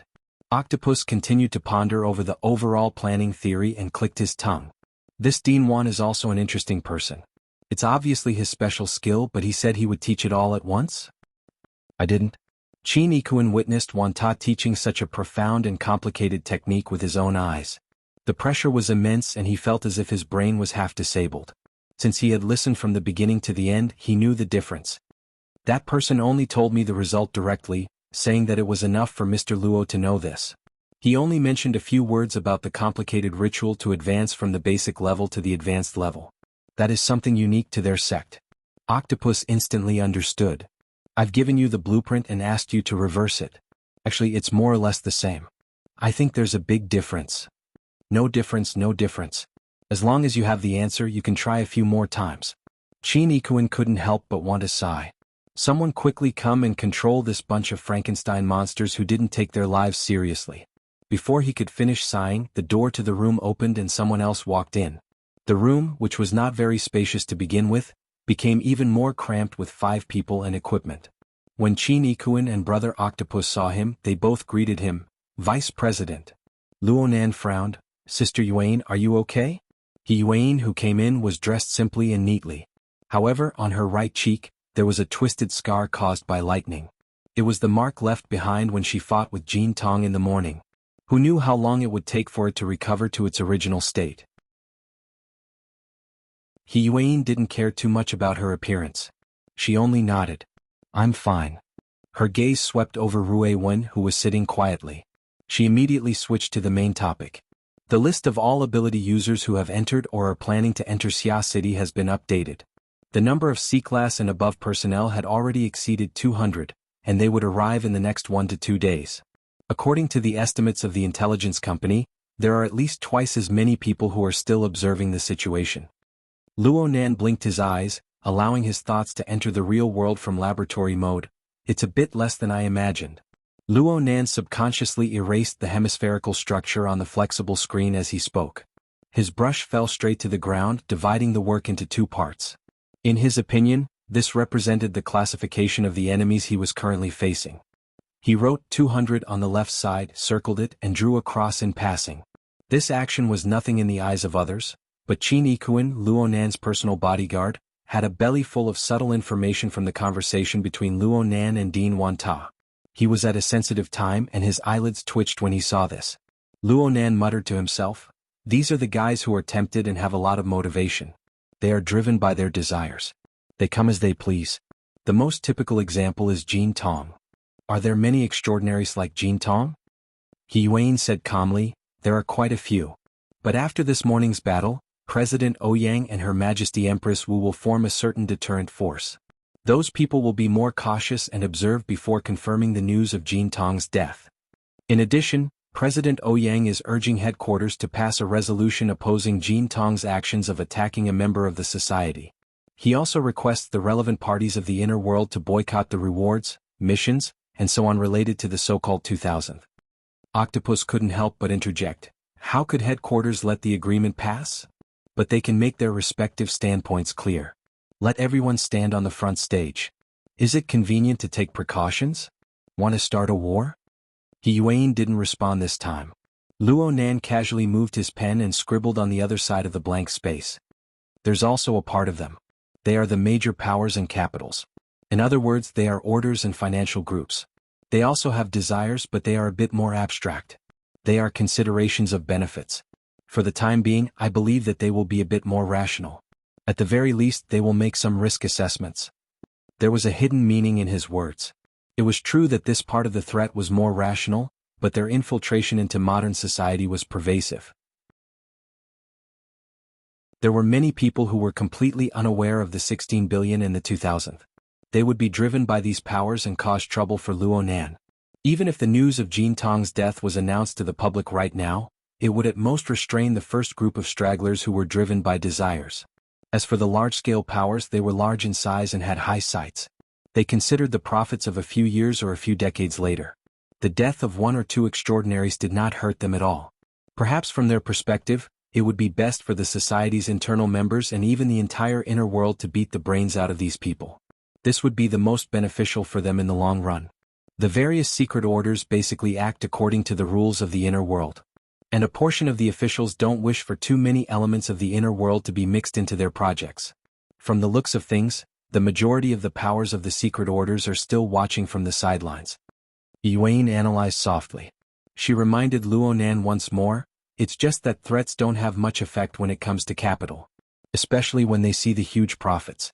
Capital has its own will, but in most cases, it doesn't move according to the will of an individual. Octopus was a bit more acerbic. In comparison, politicians are more principled than them. Of course, most of the time, there are illicit relationships on both sides, vile spawns. Luo Nan looked at the drawing interface. His gaze was fixed on it, but his thoughts were drifting far away. Even so, we can't do nothing before we find a more effective method. From his perspective, it was impossible to chop off the brains of capital. However, if he were to destroy the tools and other means of production of capital, the situation might have changed by then. In other words, he had to take the initiative to change the current situation. He had to break this damn balance. And he had to tilt it in a direction that was advantageous to him. This required a more accurate, more powerful attack. Luo Nan was preparing for this. Brother Octopus reminded them at this time, I'm starting to add ingredients. Why don't you guys slow down and keep quiet? He Yuan heard this and said, I won't disturb you guys anymore. You guys can continue. She gave a slight greeting to everyone in the room as she spoke, pushed open the door and left. Qin Ikuan's mind was a bit stupefied. He remembered that he had already reported the relevant situation. With He Yuan's rational personality, she should have at least given a few words of advice regarding Luo Nan's actions, right? But what was happening right now? Oh, there was quite a bit of tacit understanding between them? Qin Ikuan furrowed his brows in contemplation. His heart grew more and more apprehensive. Luo Nan closed his eyes on the recliner.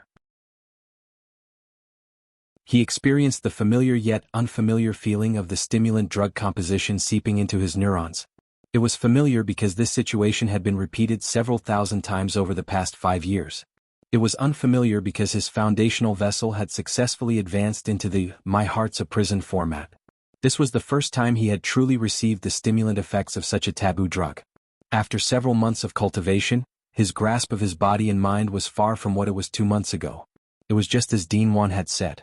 The self-awareness of an ordinary person was actually excluded from the foundational operation of the brain.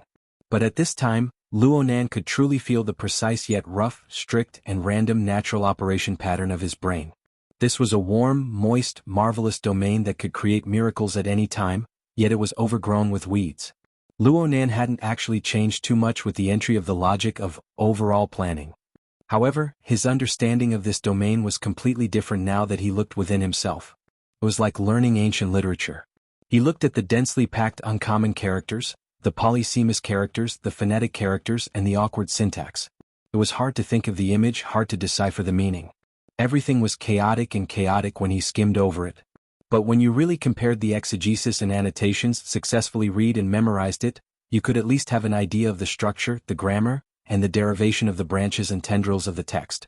Overall planning was a work of exegesis on the logic of the brain's functional functions.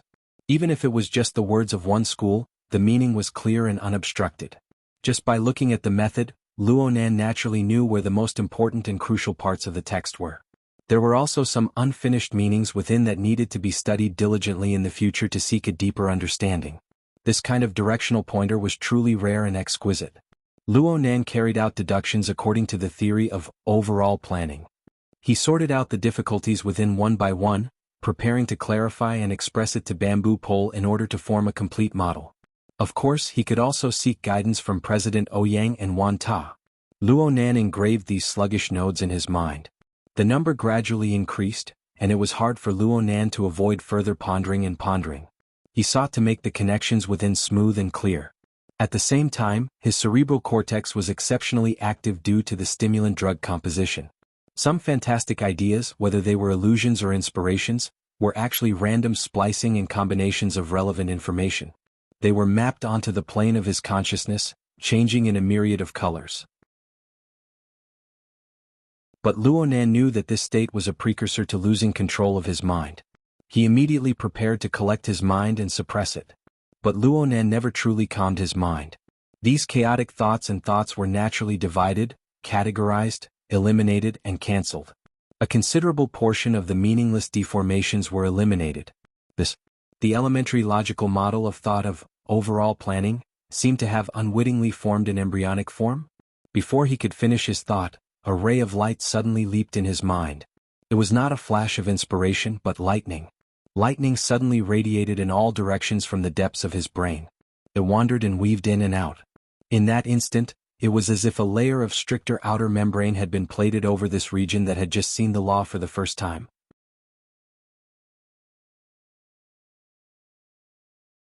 Chapter 522.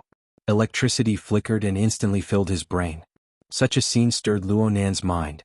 He wanted to defend, but he didn't know where to start. His body went stiff by instinct.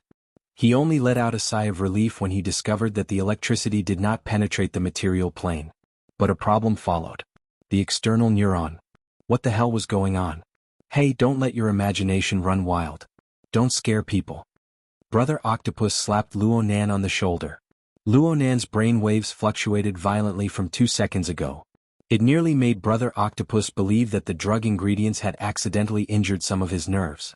He broke into a cold sweat on the spot. Luonan composed himself and raised his hand in apology. I'm sorry. It might be a stress reaction. Let me adjust a bit. Actually, Luonan didn't even know what he said. Right now his brain was filled with the external neuron, but he was completely clueless. How could he calm down for a time? Are you sure you're fine? Octopus was skeptical. He moved closer to the integrated interface of the device and looked at a few key pieces of data. He carefully considered the next dose. No. Yes. I'm really fine. Luonan suddenly shivered. He shifted his gaze following this feeling and saw Ruewen staring at him. Her pupils were deep. It was impossible to tell whether it was curiosity, concern, or pure observation. Though the abnormal activity of the external neuron did not affect Luonan's brain tissues, it seemed to have caused some effects within Luonan's sealed system. Ruewen was temporarily residing within the sealed system. Naturally she could sense it, and since it existed in the form of the condensation ring, it was the core link of the entire soul cloak. The corresponding fluctuations swept past all of Luonan's current monitoring regions. Fortunately, the electricity of the external neuron was withdrawn as soon as it was released. It swept past the depths of Luonan's polar domain. Even though there were some slight vibrations and effects, they were transmitted through the layers of mental curtains. By the time it permeated into Luonan's polar domain, it was already weak to the point where it was hard for Luonan to detect it. It didn't cause any effects to the outside world.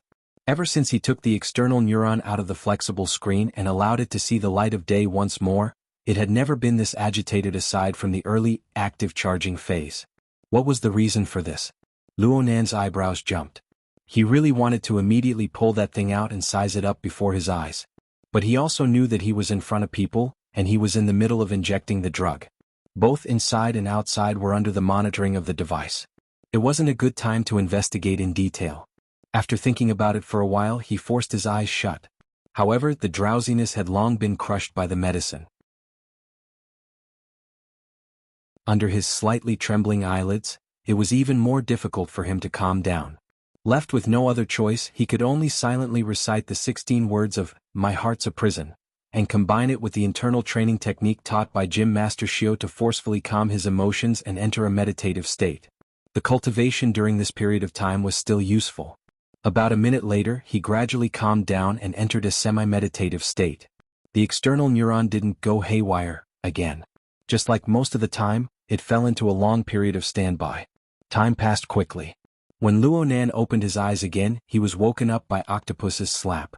In reality, Octopus's palm was still 10 centimeters away from his shoulder when Luonan raised his eyes. This gave Octopus a fright. "How did you sleep?" "I didn't sleep." Luonan spoke the truth. He was in a semi-meditative state, but his perception of the outside world remained sharp. He stared extremely closely at the vast surroundings that were covered by the soul cloak. Instead, he ignored the area around his body, whether intentionally or unintentionally. He indirectly ignored the meaning of himself. It was as if he was dreaming a wanton flowing dream. This was a small technique he had learned without a teacher from the theory of overall planning. It allowed a portion of the cerebral cortex to obtain rest. Under the general background of the strong stimulation of the entire cerebral cortex by the medicine, this sort of rest was even more rare and precious. Luonan couldn't care less about this small improvement right now. He waited for the infusion time to end, and several monitoring instruments left his body. He immediately focused his mind into the depths of his brain and locked onto the external neuron. However, 3 hours passed, and the brilliant light that flickered on the plane of nothingness didn't show any visible changes. It still existed in the state of the condensation ring. It hung in the void of his brain where the material plane and the mental plane intersected. Luonan pondered for a moment, and he suddenly came to a realization. He subconsciously tightened his grip on the loose-leaf notebook in his hand. His consciousness wasn't idle either. He brought up the system interface corresponding to the external neuron. Then he saw the gray icon of the visualization diagram on the main interface, which had been stagnant for 2 months. There was a slight change in brightness now. When Luonan's consciousness concentrated, the icon's download progress had already silently risen by a chunk. It went from a seemingly unchanging 99% to 5%. Should he express his happiness? Actually, this wasn't the most eye-catching change on the interface. What was truly eye-catching was that a new icon had appeared on the side of the gray visualization diagram. It was a complete structure made up of complex yet clear lines. It was a simplified diagram of the outline of the human brain. The entire diagram appeared to be in a transparent state, with only clear and distinct lines filling in the gaps of the inner region of the diagram. A few specks of star-like burning points dotted the gaps. There were also lines connecting them. At first glance, it looked very much like an ancient constellation diagram. It also looked a bit like the life sketches that Luonan's consciousness described. The most important thing was that this virtual brain icon was colored. The bright white lines displayed information that was completely different from the gray icon next to it. This app was already in the download complete state. It could be opened at any time. Octopus waved his hand in front of Luonan's eyes. "You're fine, right? Get up and walk a few steps?" Luonan shook his head. He didn't say anything and closed his eyes again. He didn't care about anything else. He just poured his thoughts into the virtual brain icon. The interface opened in an instant. In an instant, the scene of deep space filled his senses. Since it was on the mental plane, the feeling was more intense than any special effects blockbuster. It had already reached or even surpassed the effects of virtual reality. Luo Nen felt as if he had instantly fallen into the empty outer space. The specks of starlight dotted the extreme distance, further fueling his feeling of nothingness and weightlessness. This feeling wasn't bad, but the warning pop-up window hurt the atmosphere, especially in a situation where he couldn't understand it at all. A translucent panel suddenly appeared in front of him. Complex yet orderly words appeared on the panel. It was called words because it clearly had the special structural rules of hieroglyphics. Moreover, the rules were strict. It clearly possessed some sort of writing standard. But Luo Nen didn't recognize a single word of the rules, and the standards. At best, he had a few guesses about some of the structures. He was a bit familiar. For example, the only options on the panel were probably confirm, agree, or continue, and the like. Luo Nen stared blankly at this panel for a few seconds. Countless seemingly reasonable yet absurd thoughts flashed through his mind. His thoughts subconsciously touched it again, and the panel immediately disappeared. His point of view also changed. A virtual brain icon similar to the app icon appeared in the starry sky. Under the contrast of the scenery in outer space, the virtual brain's first impression was that it was a half-transparent planet. The star map that included it had become much more complicated too. There seemed to be some indescribable mysteries hidden in it. This virtual brain planet rotated noiselessly in deep space. As it rotated, Luo Nen saw a satellite orbiting it. It wasn't a satellite. At least it didn't look like one. It should be a spaceship in outer space. Its volume was about a tenth the size of the virtual brain.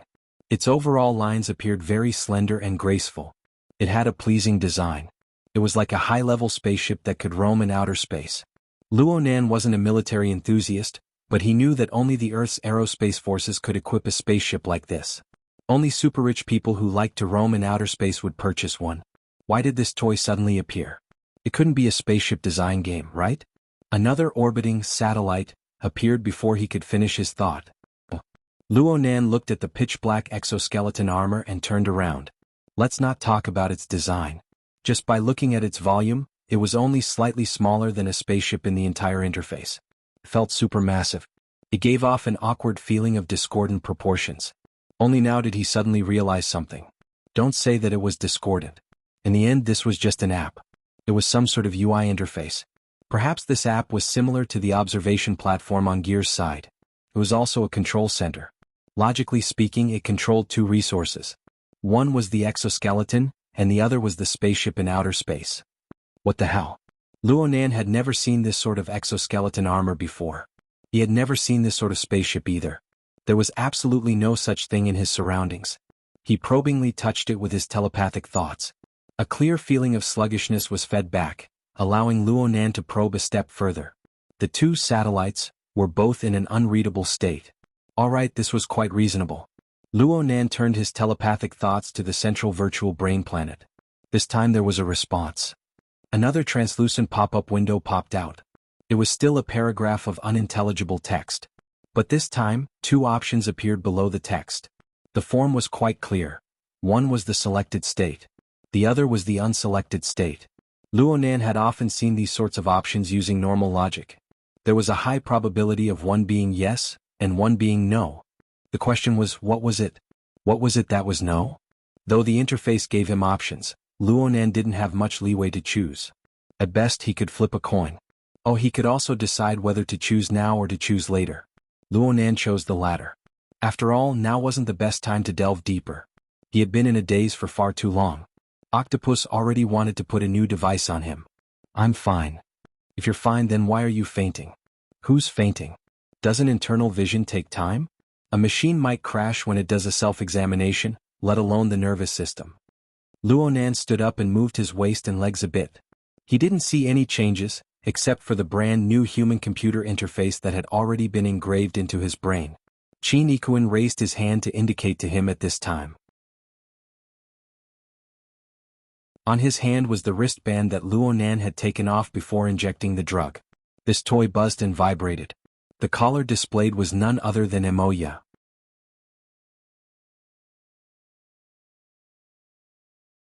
Chapter 523. The jeep slid down the street without a sound. It made a slight turn and entered a temporary parking space on the side of the street. It just so happened to exhaust its kinetic energy and stop. The lights inside the jeep lit up, illuminating the 5 people packed to the brim. Aside from the fixed group of Luonan, Ruewen, Chinikuan, and Gouda, there was another person in the front passenger seat. This person was also a familiar face. Cat Eyes. She had temporarily joined the security team at Luonan's request. Nominally, it was to make it easier to look after Ruewen. In reality, it really was like this. It was just that there was a hidden condition, to better conceal some of Ruewen's peculiarities, especially during the time when Luonan and she were temporarily separated. Of course, Cat Eyes' own investigative abilities were well known in the Xia City branch. She absolutely had the qualifications to join the security team. Chinikuan and Gouda had no objections. Mr. Luo, don't worry. We will look after Ruewen well. Chinikuan displayed his usual sense of responsibility. Cat Eyes, who was truly in charge of this matter, curled her lips. Okay. Luonan thought of the scene of Ruewen killing Jin Tong in one strike when he said these words. Frankly speaking, it was quite difficult to look after a girl who could flash several hundred kilometers away at any time. Luonan revealed a smiling face to the girl beside him. Ruewen? Ruewen, who was sitting upright by the window, withdrew her gaze that was cast deep into the night sky. She looked back, her gaze clear, quiet, and silent. It had already been 24 hours since last night, and she had spoken no more than 5 sentences. She felt that she was even more reticent than she was in the underground fighting arena. Luonan didn't mind. He spoke in a low voice. We need to separate for a while. If you need anything, you can tell me at any time. You have the wristband and the hexaear. My contact information is on them. If you really can't do it, you can come personally. See that road outside? Follow it straight ahead. My house is around 400 meters away. As long as Ruewen had a clear location, she could come to his house as a guest in the blink of an eye. However, Chinikuan didn't have a perceptual understanding of Ruewen's abilities. He just thought that Luonan was worried that Ruewen wasn't used to being alone. He said, "Our surveillance point is nearby. It's an independent apartment. The environment is pretty good." Cat Eyes had been called to work overtime at the last minute. She still had a belly full of resentment right now. She couldn't help but mock and ridicule in her words. I see that Ruewen is quite easy. Luonan glared at her, but in the end he didn't retort. Luonan closed the car door with a slight bang and walked into the community. Just as he said to Ruewen, he would reach home in a few hundred meters. In the past, it was a place to rest and relax. In order to maintain this most precious function in the future, he now had to face challenges. Luonan exercised his facial muscles a bit and permeated his soul strength into the hexaear. He opened a document within the cloud storage space. This was the magic weapon that Luonan used to fool his family. He discovered that Emoya had already sensed some inklings in the afternoon, so he specifically asked Yuan to help him make it. Officer He's move was indeed extraordinary. There were approximately a dozen or so pages of relevant documents. 4 plans were listed for Luonan to choose from. Each plan was detailed and thorough. Even the steps and the corresponding explanations were listed. It was precisely because of this proposal document that Luonan's wishful thinking stopped. Otherwise, he really would have dared to directly bring Ruewen back home. No matter how the situation developed, perhaps there would be no leeway to turn things around. Luonan had already read through the proposal in detail many times. He had made a preliminary choice. However, Yuan bluntly stated at the beginning of the proposal, no proposal is perfect. If you want to convince and hide it from these 2 elders who already have their own views, then it will be a test of your ability to adapt to the situation. The problem was that adaptability had never been Luonan's strong suit. Luonan sighed. He confirmed that the document in the cloud was kept open from beginning to end. He thought for a bit and opened a group chat window. He chose to share the view and typed a line of words inside. If there's any unexpected situation, you guys help me handle it. Cat Eyes was the first to reply. It's rare to have such self-awareness. Things need to be done in the front. Otherwise, people will have to clean up after you. Then what are you cleaning up in the front? The veteran train driver's bamboo pole spirit appeared in a flash. He pulled out a string of 666,666. It could be said that practically everyone in this friend group exploded.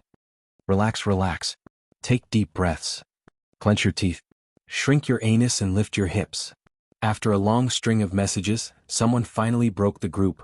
Don't forget to start with 3 years cat eyes. Luo Nan walked into the courtyard of his home under the noisy background of the friend group. The AI housekeeper detected his existence through a sensor and timely said, Luo Nan, after 38 hours, welcome home. Luo Nan's eyelids twitched. They just changed it. Who used this setting? Ding dong. Our philanthropist is back. Emoya greeted him from the living room as Luo Nan entered the house to change his shoes. The outside of the house was freezing cold, but the inside of the house was as warm as spring. Emoya dressed very casually at home. She wore a loose striped casual outfit, and then she played with the style of not wearing anything underneath. Her snow-white long legs were practically completely exposed.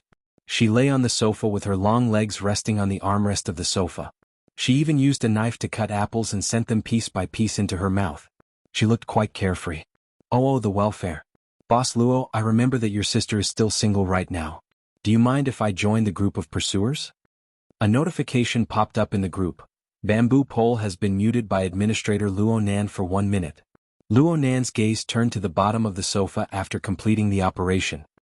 He looked at Mo Peng, who had a bitter expression on his face as he supported himself with a tablet. It was clear that this little fatty had no choice but to succumb to his sister's tyrannical power. He was almost at his limit right now. Not only was he drenched in sweat, but his butt was almost over the sofa. Then Emoya kicked him down without a trace of politeness. Oh my God. Keep going. You dared to sell my private photos. Why don't you go to heaven? Mo Peng lay on the carpet like a pig looking for death. He wouldn't budge no matter what. He even bickered with his sister. That's not selling. That's just gifting. Then there's reciprocation. This is how friendships develop. Luonan, you be the judge. I've already stressed it 100 times. That's a girl, a girl, a girl. Emoya still won't let it go. Speaking of which, what are you afraid of? Haha, this little fatty is quite cute. Inying, do you want him? Bamboo pole was muted by Administrator Zhang Inying for 10 minutes. Luonan's nerves had been stretched taut like a bow, but now he had to loosen up. Plus, he didn't have to face his aunt and uncle right away. This made him feel a bit relaxed. Luonan sat on the sofa and let out a breath. He asked despite knowing the answer, where's Aunt and the others? Emoya finished eating the apple and threw the core into the trash can. She played with the fruit knife in her hand. She responded lazily, they're in the study upstairs. They're having a board of directors meeting right now. They'll have a staff meeting after they've decided on a plan. Mo Peng secretly crawled a bit further away. He pulled some distance from Emoya and used Luonan as a shield. Only then did he struggle to get up. He panted as he leaned against Luonan's side and asked, I say, I heard that your love exploded. In order to take care of a street kid, you accompanied him to the orphanage for an entire night? Yeah, I never saw it before. Speaking of which, is it a boy or a girl? You don't have any ideas, right? Yeah, we want to know too. A group of friends randomly entered the group. Luonan rolled his eyes. Fortunately, he didn't need to exhaust his brain power for this sort of senseless matter. He knew that the two elders had already come downstairs after hearing the AI housekeeper's report. His aunt's voice came from the staircase in the next moment. How come you're back so late? It was the same sort of concern that seemed normal, but Luonan raised his spirits. He told his first lie of the night in earnest. I finished helping that child with the procedures, and then I invited a few helper friends to a meal. The two elders walked into the living room as they spoke and sat on the sofa. The semicircular sofa layout just happened to accommodate a family of 5. The atmosphere of a family meeting was immediately present.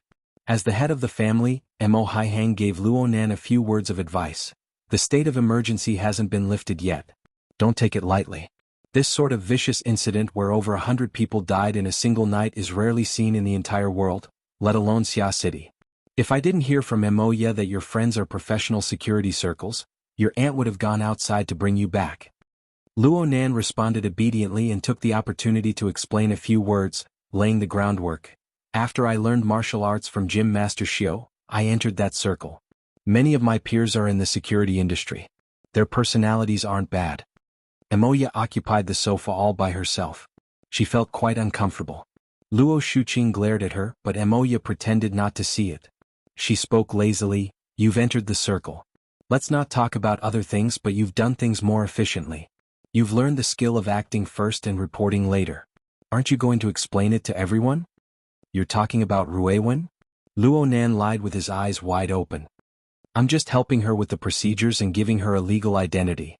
What do you mean acting first and reporting later? Of course it would be better if I could help her to the end. Emoya laughed. How do you want to help her? That kid is really pitiful, but there are millions and millions of vagrants in the world. Are you going to help all of them?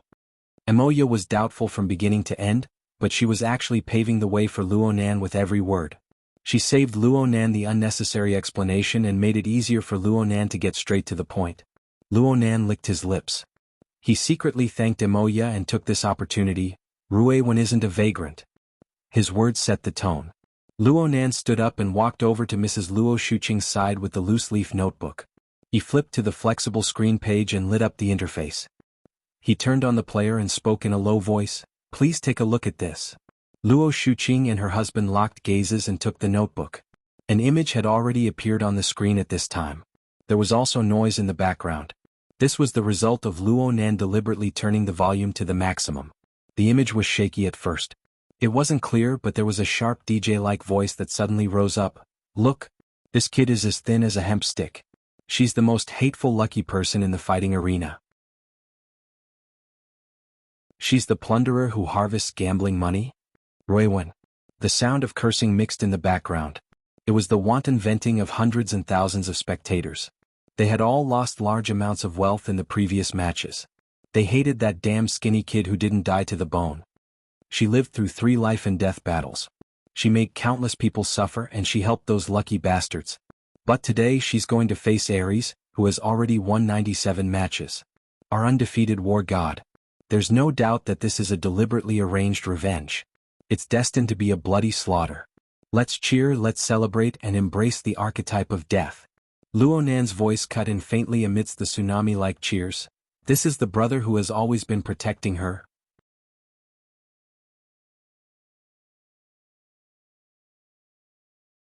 Chapter 524. Mo Peng was the first to run over, attracted by the sound. Emoya, who was lying on the sofa, perked up her ears. She was especially surprised that Luo Nan would actually take out this sort of thing, especially when the vulgar language erupted from the video. She blinked her eyes, got down on her bare feet, moved to her mother's side and stuck her head out to watch. K me. Mo Peng cried out involuntarily at this very moment. His body unconsciously leaned back, because he saw the scene of Ruewen being kicked off the stage by her older brother Ares in the fighting arena. But soon he couldn't even make a sound. He was stupefied on the spot amidst the sounds of bones being deliberately collected and the cheers of a tsunami.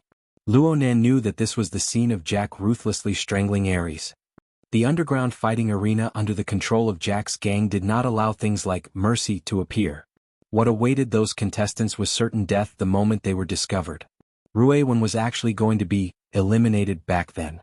She was only able to live to this day because she was an experimental subject for a related plan and enjoyed the privilege of being exempted from death. There was no need to mention these things again. Just the scene played on the flexible screen was already enough.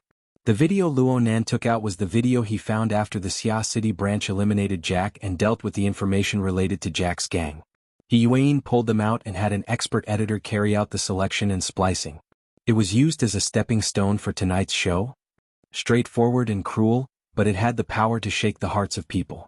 The video purposefully selected the scenes of Ruewen's early life and death battles. It avoided the scenes of her neatly killing her opponent later on. It successfully created the image of a weak, pitiful yet tenacious and unyielding lone chick. Mo Peng was the first to fall into the trap. His facial features unconsciously wrinkled together and his eyes squinted. He couldn't stand the blood, but he couldn't shift his gaze away. He grimaced as he watched. Especially when he saw Ruewen struggling to get up after being knocked to the ground again and again, while the audience below the stage cheered crazily and cruelly. He just felt that the bottom line of humanity had been completely broken through. This is 2F** King excessive. No one responded to him. Instead, Emoya used her keen ears to discern even more information from the clamorous cheers. For example, the flat-chested witch and the like. A woman? Emoya revealed a rare expression of shock and a bit of embarrassment. She's a woman? Luo Nan was a bit surprised. You don't know. Well, this was the fault of preconceived notions. Last night, in the dimly lit alley, Ruewen had short hair and thin clothes. She was thin and flat, without any feminine characteristics or temperament. Emoya's first impression of her was that she was a little boy. After that, at the Santa Maria Charity Hall, Emoya left early. At the administrative center, she arrived late and did not see the specific information collected, so she misunderstood along the way. This misunderstanding shouldn't have happened, but when it happened to Emoya, the effect was surprisingly good. Mrs. Luo Shuqing was already unable to endure the scene in the video. She lightly pinched her forehead to buffer it for a bit. She heard the conversation between Emoya and Luo Nan and couldn't help but shudder. A girl? How old are you? I'm really not too clear. After all, I'm an orphan. Luo Nan spoke the truth. The Xia City branch didn't find any original records of Rue Wen's time in the laboratory, but from what they could tell from her initial data in the underground fighting arena, she was as thin and weak as a 6 or 7-year-old child when she first arrived. It was only because of 3 years of continuous training and the effects of drugs that she grew into her current appearance. It was also because of this abnormal growth that her age became hard to decipher. Initial estimates indicated that she was very likely 13 or 14 years old. But looking at it from an extreme perspective, there was also a chance that she was 8 or 9 years old. Luo Nan didn't speak on this topic. He just said, I've heard that the reason for her current situation is due to her underdevelopment. There's also the damage caused by the drug ingredients. But the doctor says that if she keeps up with nutrition, she can still develop a second time. The more he said this, the more sympathy he aroused. Yuan had hired an expert editor with a high salary. It was really worth the money. Not only did his work clearly describe Rue Wen's experience, it also incorporated the extremely insulting remarks of the unscrupulous audience and the cruel words of life and death at every turn. Luo Shuqing was already angry when faced with these scenes. These lawless thugs. Are they in Xia City? The police and of course the SEA aren't doing anything good to allow this place to continue to operate. The innocent uncle didn't refute, but his gaze turned away from the video. He seemed to be deep in thought. Luo Nan saw that the time was about right. He gently took the notebook back from his aunt to avoid excessively agitating his family. But there were some words that needed to be said. Right now this underground fighting arena has already been destroyed. But there's a bit of a problem with the measures taken to deal with the aftermath. So much so that a child like Rue Wen has to wander the streets. I feel that since I've run into her, I should help her out. With the video as a basis, whatever Luo Nan said right now had a sort of natural justice to it. Mo Peng had already subconsciously nodded his head.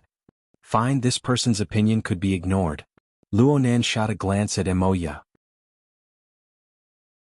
With his understanding of Emoya and Yuan and the analysis of the others, this older sister of his should have already given these two elders a heads up, correcting their mental expectations. Sure enough, Uncle expressed very calmly, you're right. It's fine if you don't know. But since you've run into it, you can't ignore it. But doing charity isn't a simple task. How do you want to do it? They're on the right track. Luo Nan took a deep breath and followed the instructions on the document. He organized his words a bit and spoke softly, I've discussed this child with Brother Qin and a few other friends. Recently, the Department of Civil Affairs has organized a Family Recognition Society activity for a few welfare homes that adopt vagrant orphans in the West. The main goal is to form a pair of helpers, to help the orphans come into contact with normal families and society. We feel that this activity is pretty good, so we're mainly going through the procedures today. We're going to transfer Rue Wen's relationship to the Orchid Town Welfare Home in the Forest Wall District. We know the director of this welfare home. He's a pretty good person and he's a big-shot designer. Family Recognition Society. Emoya had already finished searching on her wristband. She shot a glance at Luo Nan before speaking. It's already been going on for quite a few years. It seems like the government is backing it up? Yes, we've also considered this. And there's also Worker Zhai. He just so happens to be in Orchid Town and he's adopted a child. I've seen him before. Mrs. Luo Shuqing had a pensive look. Worker Zhai, is he the one who helped you with your physics lessons? I remember that he works at the Crossover Electronic City, right? Yes, he's also an off-campus tutor for our school's Precision Electronics Interest Society. Here, this is a photo of them. Luo Nan used the virtual screen of his wristband to show his family. He had asked Di Weiwu to send this photo over. They were inside the welfare home. The two had natural expressions, and the environment was set up appropriately. It even gave off a bit of an artistic feeling. This activity is pretty good. Mrs. Luo Shuqing thought for a moment. It seems like the old Su couple from the company participated. They even posted it on their friends' circle 2 months ago. Luonan didn't respond. He just secretly clenched his fists. This was a good start. And the friends group also sent a wave of applauding emojis. The logic is clear. The expressions are on point. Old Zhai made a guest appearance in the background. I can take a screenshot for him. They've prepared quite amply. It looks like we don't need to get involved. The facts have proven that a certain someone has a talent for lying. Luonan recalled his previous speech. He felt that his performance was stable and he felt a bit proud. He Yuan's plan borrowed the name of the Family Recognition Society, and it was his own suggestion. He had obtained inspiration from the relationship between worker Zhai and Di Weiwu. It looked like there was a layer separating it from direct adoption, and it was more troublesome. But after the relationship was confirmed, there was a buffer period of observation. It gave both sides a period of adaptation, and there was also the support of society. It was convenient to make a two-way choice, and it should be easier for the elders to accept it psychologically. Moreover, with Rue Wen's current situation, living at home for a long time would undoubtedly bring disaster to the family. This was the most realistic consideration. Nanan has thought things through very thoroughly. Luo Shuqing praised him sincerely. Being able to say this proved that she didn't reject this plan. Mo Haihang followed up with his evaluation. What's even more rare is that you're able to walk the path. You're not just going through the motions. Luonan was a bit embarrassed. He hurriedly spoke the truth. A friend helped me with the details. He said that it's better this way. Mo Haihang and Luo Shuqing locked gazes and said, "This child's life is pitiful. Anyone who encounters her will want to extend a helping hand. We'll definitely help if we can. Since you've already walked the path, we'll make contact with the welfare home tomorrow and understand the situation. I still need to discuss the specifics with your aunt. It's getting late. You've been running around outside all day. Go to sleep first." That's it? Luonan was startled. Bamboo Pole reacted the fastest in the group. "I'm afraid it's not that simple. The adoption is a small matter. Right now the focus is on you." Papercut agreed. "Yeah. Maybe they don't want other children to know sensitive information. I think the test will come later."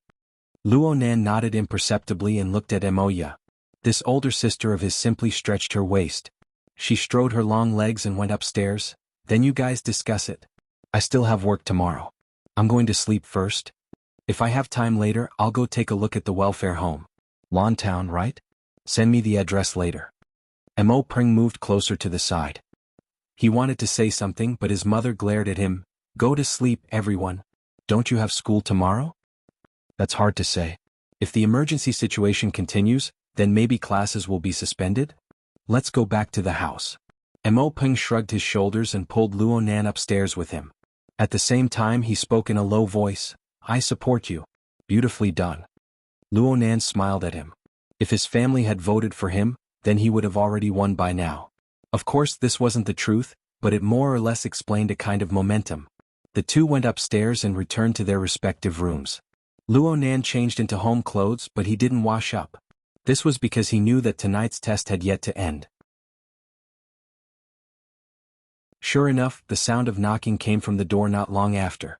He took a deep breath and went forward to open the door. His uncle Mo Haihang stood outside by himself. "Is it convenient? I want to understand a bit more about this matter." Luonan nodded and invited Mo Haihang in. Mo Haihang sat on a chair in front of the desk, while Luonan sat on the bed. The room was a bit silent in the beginning, but Mo Haihang soon broke everything. "You've seen Rue Wen's fight?" "I've seen it." "What?" "Yeah."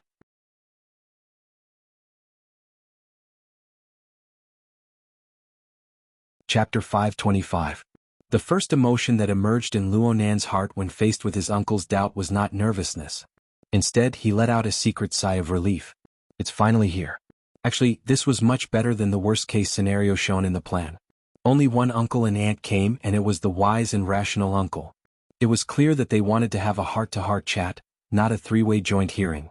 This was already the most ideal situation. The more it was like this, the more he couldn't screw things up. The group of friends entered a state of silence at this time. Everyone had a tacit understanding to let Luonan calm his mind. Luonan carefully compared the plan in the document. He first silently apologized to his uncle. To the outside world it was a relatively long period of silence. Then he spoke. "It was an accident. Mo Haihang was unable to be satisfied with this answer. He frowned slightly. Accident? When did the accident happen? September 30th. Which one? The night of September 30th, the Mid-Autumn Festival. We went to see Grandpa that day. You guys said that he could be at any time. Mo Haihang recalled seriously for a moment. His brows locked even tighter. Our entire family was together that day aside from Emoya. From morning till night. But I was unconscious for a period of time. That night after I met Yen Yongbua. It was at that time that I went to the fighting arena. Mo Haihang opened his mouth when he heard Yen Yongbua's name. In the end he forcefully swallowed the words nonsense back down. His rational side prevailed, and the bizarre logic that had been circling in his mind naturally pushed out the answer. Out-of-body state? A group of people exploded in the group of friends. Damn, he really is knowledgeable. It's normal for a high-level SCA technician to know a few things. The key is how to deal with it. Looking at this guy's expression, he must have guessed something beforehand, right? Speaking of which, is he about to confess? I want to see the document written by Secretary He. Luo Nan continued to calm his breathing amidst the chaotic messages in the group. He did his best to look at his uncle with a calm gaze. That's right. His uncle had a basic concept of this sort of thing. Since this was the case, he could save some words. From now on, the element of lies began to permeate. It had officially entered an irreversible domain. I was as soul-bound at the time. My consciousness was entrusted to. The sound of flapping wings could be heard clearly in the pitter-patter of rain outside the window. Luo Nan made a gesture, and the automatic curtains slowly opened. An enormous bird could be seen extending its claws to hook onto the windowsill. Under the illumination of the light in the room, its pitch-black feathers seemed to completely melt into the darkness of the night. It's called ink. It was originally a very common bald crow. But I would use it to conduct some experiments, so now I've become a little different from a normal crow. That night, after my ability sprouted, part of my consciousness was placed on ink. I wanted to track down Yen Yongbua and find out more about that guy, but I ran into something along the way. I met a friend and took a wrong turn, entering the recycling stratum of the River Wu district. There, we discovered that underground combat arena and met Ruewen. Luo Nan spoke to this point in a single breath. His heartbeat had already sped up unconsciously. Right now he really couldn't go back. Mo Haihang was obviously stunned. He looked at Luo Nan, then he stared at ink outside the window. This happened a few times, but he actually didn't pursue the matter. He just said softly, "Then, are you an ability user now? Did you join?" Luo Nan nodded and finished speaking in a single breath. "Yes. After I sent my soul to ink, I helped my friend destroy that underground combat arena. And that friend was a member of the Xia City branch. Also, there were members of the branch in the hospital where I stayed that day. Over and over again they recruited me into the society. Last week I officially awakened. My abilities are soul attachment and precise perception." "You've awakened?" Mo Haihang subconsciously confirmed once more. His absent-minded state was quite obvious. Luo Nan just went, "Yep." Red Fox, who had been rather quiet all this time, suddenly roasted in his friend group. "Official awakening? This is the most disgusting joke I've ever heard." Zhang Yingying also chimed in. "Sure enough, secretaries are all black-hearted and black-handed. This document is quite lacking in sincerity." For this group of people to speak like this, it proved that the current situation hadn't gone astray. Sure enough, Luo Nan's uncle had done some mental preparation. He accepted Luo Nan's words in a dazed but smooth state. Several seconds later he asked, "What happened to you? How did you feel at the Xia City branch?" Luo Nan didn't know what his uncle had left unsaid. He could only respond step by step. "The people there are quite nice. Everyone treats me quite well." Mo Haihang thought of another young man who was quite close to Luo Nan. "Shuele. Is he also a member of the branch?" "Yeah. But he joined the society later than me. I was the one who recruited him into the society. Gym Master Xiao approved of it." "Really? If that's the case, then of course it's great." Mo Haihang suddenly laughed. He had many more questions that he wanted to ask in depth. But he, who had rich experience in society, knew very well that it was impossible to interrogate Luo Nan about all of Luo Nan's ins and outs with just a few words. It wasn't just Luo Nan. The ability user society probably wouldn't allow it either. He could only continue to ask in a chatty manner, like a dragonfly skimming the surface of the water. "You've been in the society for over 2 months now. How have you been doing during this time?" What kind of work has the society arranged for you normally? I don't have any clear duties right now. After all, I just joined the society not too long ago. My initiation training has just ended. The group of friends hissed. A certain person didn't have any clear duties, but the society didn't need to specifically arrange for him to find work for others from time to time. Even Mo Haihang didn't quite believe it. After all, Luo Nan had experienced quite a few things over the past 2 months. He could recall it with a single thought.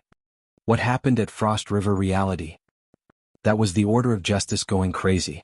I just happened to be there at the right time. Plus, President Ouyang and Her Majesty Empress Wu have already suppressed the matter.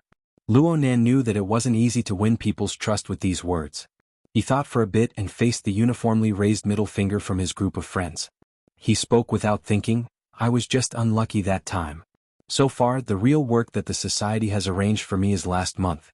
I cooperated with a subordinate studio of the society to do some investigative work. It mainly involved the infiltration of mutants into Xia City. Infiltration of mutants? Cough. Right now, my work is already done. Actually, it's very simple. I just need to divert some of my energy to ink. Then I'll let it do its work. Bamboo Pole finally had the chance to remind Luo Nan. Stop. That's about it. Talking too much might make things worse. Luo Nan stopped in time. Mo Haihang, who was at the center of the authority department, automatically filled in the details. If it's the infiltration of mutants. Is it the one that Trigate Security filed a case last month? Luo Nan felt it was a bit strange. They filed a case? But there's been no news from the government. This involves far too much sensitive information. Revealing it to the public will only cause chaos. Speaking up to this point, Mo Haihang had already formed a closed loop with Luo Nan's confession. The specific time, location, reason, and development were all present. Now, even concrete examples were listed out. Just the logical chain alone already had a relatively trustworthy skeleton. All that was left was the various details. But what was the point of mulling over these things? And so, Mo Haihang asked a few more questions about the changes in Luo Nan's daily life. Then he stopped this round of heart-to-heart conversation. What do you want to do now? Let's continue like this for now. It's not bad. Luo Nan spoke vaguely and looked over impatiently. Should I tell Aunt about these things? Mo Haihang was a bit startled, then he laughed bitterly. Let me think about it. You two, father and son, seem like you were born to give me problems. Luo Nan was startled by the sudden mention of that person. Then he saw Mo Haihang get up to leave.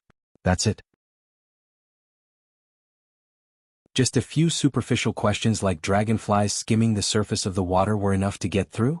Luo Nan was a bit stupefied. He stood up instinctively. Uncle. Mo Haihang really did walk out. He only turned around and warned Luo Nan when he opened the door. The Ability User Society is a large vat of dye. Their reputation in Xia City is pretty good, but you need to pay attention. Don't stray from the path. Luo Nan could only nod in agreement. He watched Mo Haihang walk out and close the door. But then he sensed that Mo Haihang didn't return to his room. Instead, he went to the study. There he pondered in a daze. In the group chat, Papercut was baffled. That's it? That can't be right. Bamboo Pole expressed, how could it be that easy to fool them? Since they're people from the SCA, a series of confirmations will certainly be unavoidable in the next few days. But it's most convenient for a secretary to clean up their mess. We don't need to worry about it. Then let's disperse. Disperse. Thank you, everyone. Luo Nan expressed his thanks in the group chat, then he closed the shared perspective. He lay on his bed, closed his eyes, and recalled his previous words to see if there were any slip-ups. Nearly 90% of Luo Nan's words were true. It was just that he had been sloppy in certain key aspects of nature, confusing up a few timelines. Though Mo Haihang grasped far more information resources than ordinary people, he wasn't a member of the inner world. It was like learning a foreign language for the first time. He could understand the meaning, but the color of emotion, the degree of seriousness, and so on were hard to grasp. This gave Luo Nan the opportunity to speak vaguely. Truly, I brought this upon myself. Not even half an hour had passed since he returned home, but Luo Nan was physically and mentally exhausted. He wasn't this tired even when he ambushed and killed Jin Tong. Luo Nan was at a loss for a long time whether or not he should tell part of the truth to his elders. But He Yuan told him, let's not talk about Uncle Mo Haihang's work resources in the SCA. Just consider the careers of Luo Nan's grandfather, father, and mother in the wilderness back in the day, as well as related sensitive matters. This determined the essential difference between his family's elders and those ignorant ordinary people. It was impossible to hide it. It was just a matter of how to express it. Actually, according to He Yuan's intentions, it was better to make a decision when it was necessary. Since things had already reached this stage, it was better to tell them everything and then immediately take measures to firmly protect his family. Of course, this was a fortress of safety established at the cost of completely destroying the normal lives of Luo Nan's family. And even He Yuan found it hard to guarantee that their family would truly be worry-free from then on. After all, it was impossible for the Xia City branch's strength to cooperate with the allies of Xia City's military and political departments, who didn't have a firm stance. In the end, Luo Nan chose to tell them part of the truth in order to ease the anxiety in the hearts of his two elders. Since he had set this goal, he had to hide all the information of pressure, danger, and the like. But he had to take responsibility for what he hid. It didn't matter if it was in his family or in the vast world. Otherwise, he would just be an idiot who avoided reality and harmed his loved ones.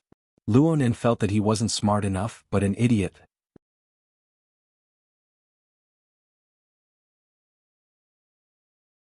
Chapter 526. A few days after injecting the drug, Luo Nan had already said goodbye to sleep. He had a sleepless night, and the only person in the family who could sleep at night without any worries was probably that kid Mo Peng. However, the morning of the second day felt just like last night's conversation. It passed by like a dragonfly skimming the surface of the water. Before this, Luo Nan had even run out to do his morning exercises according to his living habits. He had been separated from Rui Wen for an entire night in passing. When he returned home with a body full of sweat, he simply thought that time had turned back to several days ago. Luo Nan had a general idea of the reason. His uncle had pondered for over an hour in the study last night, and the information he told his aunt went through a layer of filtering. His uncle didn't conceal the matter of Luo Nan joining the Xia City branch. It was just that from his mouth, the Xia City branch had become a social society, something similar to a brotherhood. Through this analogy, the inner world, which was extremely complex, had become a relatively closed social circle. The corresponding activities were explained as research into superpowers. Could this sort of explanation be described as, the older the ginger, the spicier? Luo Nan sat in front of the dining table, chewing on a piece of beef in his mouth, but it was tasteless. He felt that it was a bit absurd. The enormous flow of information had been passed around like this, layer by layer, and finally turned into a completely warped answer. Every time the flow was intercepted, the corresponding pressure had to be shouldered by the interceptor. Luo Nan was aware of this, his uncle was aware of this, but would his aunt really believe it? There was also Emoya. It must be said that Emoya was the one who understood Luo Nan's ins and outs the most out of everyone in the family. She should be the one with the greatest doubts. But ever since they formed a bit of tacit understanding in the administrative center, it seemed that she really wasn't interested at all. How was that possible? Luo Nan stuffed the food into his stomach with great difficulty, but he didn't want to stay at home for long. He hurriedly washed his face and rinsed his mouth before saying, "I'm going to school." "I'm going too." In the end, Mo Peng didn't get to wait for the suspension notice. His spirit, energy, and soul were completely dispirited. He could only wave his hand weakly and follow Luo Nan outside. The two had just reached the entrance when Luo Shuqing suddenly spoke from behind, "It's getting late. I'll send you off." "There's no need. It's just a matter of 2 steps. Forget it. Pretend I didn't say anything." Mo Peng rolled his eyes and left without looking back. The fact that his own son couldn't compare to his nephew was a sad thing that he had already realized long ago when he was wearing diapers. But Luo Nan cried bitterly in his mind. He could feel his uncle and Emoya's gazes cast over at him at this time. Not being able to travel with Rui Wen, Qini Kuan, and the others was a small matter. What was important was how to deal with his aunt. He couldn't reject her. He might have been able to in the past, but he definitely couldn't during this sensitive period. He could only turn around and obediently reply, "Oh, thank you, Auntie." Luo Nan responded excessively courteously. Luo Nan immediately opened up his friend group of staff officers. He used his telepathic thoughts to guide and leave a message asking for help. Emergency. Perhaps it was because the atmosphere from last night had not dissipated, and it was just in time for dinner. The group was very lively. Zhang Yingying exclaimed, "Is your house in hell mode? You've passed one level after another. In this kind of environment, you should be thankful that you haven't been raised into a weakling." Cat Eyes of the security team flew over and said, I think he's quite popular. Bamboo Pole followed closely behind. You've tried it? Hey, why is there another person in the group? Crow. This is great. We have a fox, a crow, an octopus, and a cat. It's enough to make a fairy tale. Octopus sent a yawning emoji. Newcomer, hurry up and send me a red packet to refresh yourself. Alright, who's Crow? A newcomer? Isn't this Boss Luo's friend group? Boss Luo, give me an introduction. The answer in Luo Nan's mind had just become clear when Crag burst probingly asked, Ruewen? Cat Eyes sent a photo of her and Ruewen at this time. The two's faces were pressed together. One was smiling brilliantly, while the other was looking at the camera with indifference and indifference. Under the illumination of the lights in the room, one was charming and tender while the other had a personality. I'm a bit free tonight, so I pulled the little girl up. Look, she'll be really pretty if she tidies up her hair. Cool androgynous styles are the most popular right now. I'll take Ruewen to go shopping when I have nothing else to do. Ying, do you want to go? Welcome newcomer. I want to go. I want to go. Zhang Ying sprinkled flowers and applauded, bringing forth a wave. The atmosphere was very enthusiastic. Perhaps it was because of Cat Eye's urging, but Ruewen actually used the name Crow to send an emoji. It was the first emoji in the emoji pack. Smile. Compared to the indifference in the photo, there was an even greater contrast in cuteness. Bamboo Pole, this nouveau riche who often fished for extra money, immediately sprinkled a rain of money. The more beautiful women the better. The deeper the relationship the better. Crow, I can't ask you out. Octopus was shocked. At least 3 years, hey. Cat Eyes gave him a middle finger. If you can live for 3 seconds, I'll give it to you. In reality, what Cat Eyes said was 100% the truth. But the problem was that they had gone off topic, okay? Luonan didn't have time to complain. He had already followed his aunt out and into the car. They entered an independent, sealed space. He saw that the other person didn't have any intention of taking the initiative to speak. He felt that it would be more refreshing to take the initiative to speak. Aunt, yesterday? Uncle brought it up with you? Mrs. Luo Shuqing started the car and set it to autopilot. She responded indifferently, our days can still go on. Clearly, Luonan's pronunciation was unclear. He had mixed up the words brought up and left. However, his aunt's nitpicking was just an excuse. There would certainly be an even more amazing one in the back. Luonan just felt his hair stand on end. The group gradually calmed down from its previous clamor. Through Luonan's shared perspective, everyone's attention was focused. But a call came in at this time, and it was a direct request for a video call. Luonan swept a glance. It was Di Weiwu. He raised his head, and Luo Shuqing indicated that it was fine for him to just do his own thing. The video call connected and nothing else could be seen. All he saw was the child's face that was a bit distorted from excitement. Then there was a piercing scream, Brother Nan. Brother Nan. Brother Nan. You're 2F King awesome. Ha. He succeeded. Godfather succeeded. Look at this. Look at this. The little fellow gently pinched a floating water droplet over as if he was presenting a treasure. He crushed it with force and even crushed it a few times.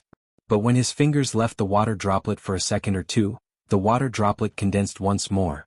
It grew from small to large and it was on the verge of falling. While Di Weiwu was reporting the good news, Papercut, who had been invisible all this time, set off fireworks in his friend group.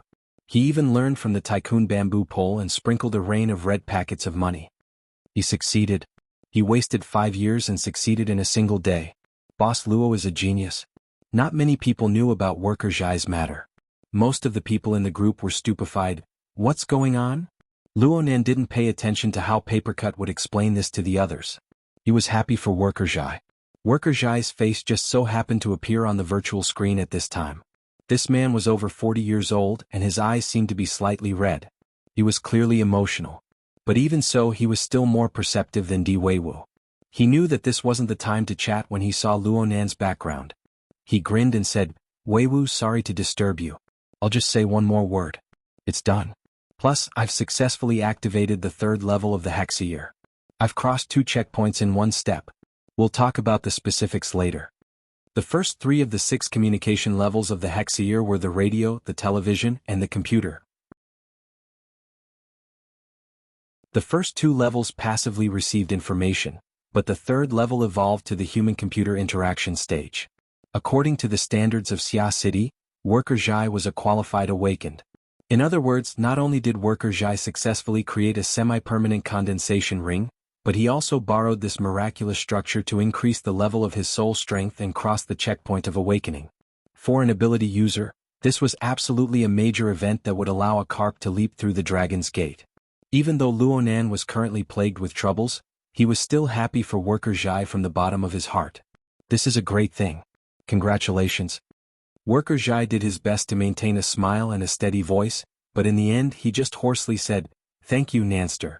The call ended, but the clamor in the group of friends continued. According to what the group of people said, ability users like Worker Zhai, who had been stuck at the checkpoint of awakening for many years, would have their chances of awakening gradually decrease as they grew older. This was a huge problem that caused the non-awakened, who made up 90% of the group, to feel anxious and even despair. The success this time had evidence to observe. There were rules to follow. Writing a major thesis based on this was the bare minimum. It was even possible to establish a project. Luonan couldn't care less about the significance of this matter no matter how much the group raised it. He looked at his aunt in the first instance, thinking about how to combine his uncle's words and come up with a proper explanation. But Mrs. Luo Shuqing had a very calm appearance. "Is it Worker Zhai?" "Yeah. Today's matter cough. It's a difficult problem that has troubled him for a long time. I had a flash of inspiration and came up with an idea. Then he experimented for a while and succeeded. That's why he came looking for me to report the good news."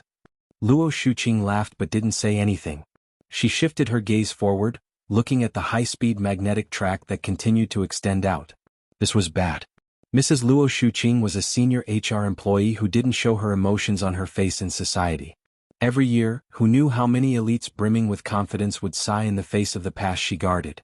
But she was still very straightforward in front of her family.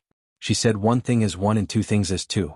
Once she was silent, it meant that she had something very heavy on her mind. This wouldn't do. Luonan's head hurt. No matter how hard he steeled his resolve to kill and intimidate, it was to the outside world. The change in the atmosphere of a family couldn't be stopped by the destruction of the human body. He tried to communicate. Before he could finish speaking, he saw Mrs. Luo Shuqing's elbows press forward. Her body leaned forward, and her chin pressed against the back of her hand. Her entire body just lay on the steering wheel, staring straight ahead at the road. At this moment she was no longer a solemn elder, nor was she a dignified executive. Instead, it was as if she had returned to 20 years ago, the age of youth.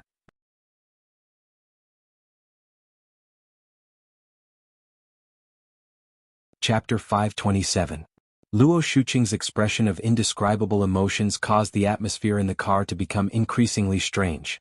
Luonan didn't dare to disturb her, but his keen senses discovered that the moisture on his aunt's cheeks had increased a bit. Was she crying? The car drove on the low-altitude traffic zone. The morning traffic surged and shuttled back and forth. No one paid attention to the feeling of being in this ordinary family car. Luonan instinctively wanted to seek help from the staff officer team, but he saw his aunt's figure lying on the steering wheel. Her emotions were so desolate and low. Was this something that an outsider staff officer could solve? He instinctively felt that something was wrong.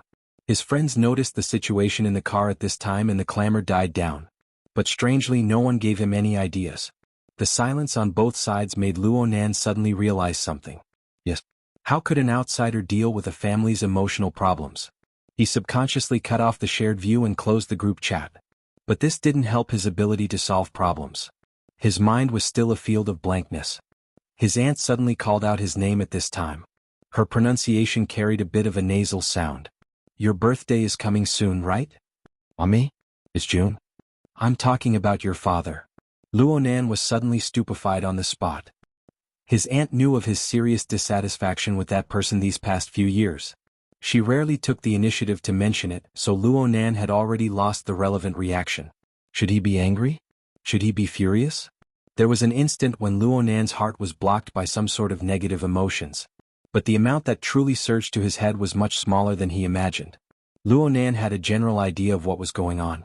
He discovered that the deeper he cultivated, the more frequently he could see traces of that fellow. Even if he missed and admired his mother's achievements, it was impossible to overlook the faintly discernible shadow under the brilliant radiance. Plus, there was still the external neuron. Luonan suddenly discovered that a considerable portion of the negative emotions that soared in his mind were directed at him. He felt like a child. His heart was clearly filled with resentment. He felt that all of his righteousness and grievances were occupied by an adult.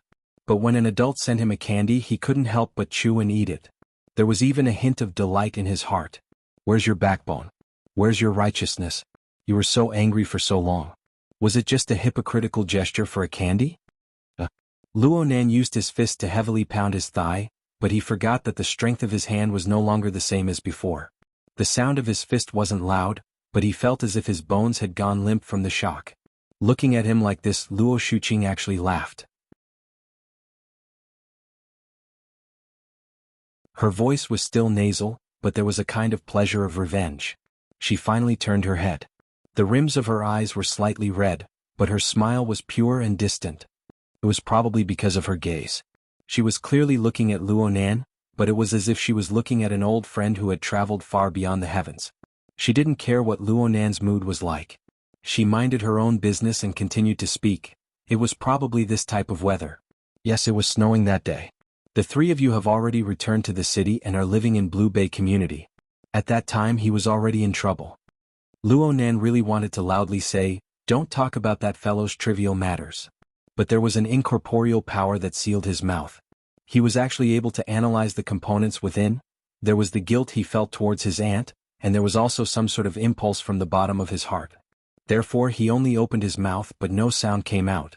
Only the occasional sound of a car horn could be heard within the soundproof interior of the car. Aside from this, there was only Luo Shuqing's flowing voice. "He came to my house that day to discuss your grandfather's case. Then I sent him back. At that time, it really was a gloomy and miserable fog. We didn't talk. I just laid on the steering wheel. I don't even know what I was thinking. He was just like you. He sat in the front passenger seat. He was lost in thought until someone called him. Was a young man. Of course he was much older than the child just now. His surname seemed to be Luo as well. I just remember that he had a sobbing tone as he shouted, 'Success! Success! Luo Zhongheng, you deserter. You trash. You trash. You really are a fucking genius.'" It was rare for Luo Shuqing to be able to imitate the details of that person's words to perfection. This included the curse words and the choking of his sobs. Luo Nan looked over stupidly. He looked at his aunt's eyes that were filled with a misty red glow. He looked at the corner of her lips that were slightly trembling, but she still revealed a smile. "Your dad just smiled like that."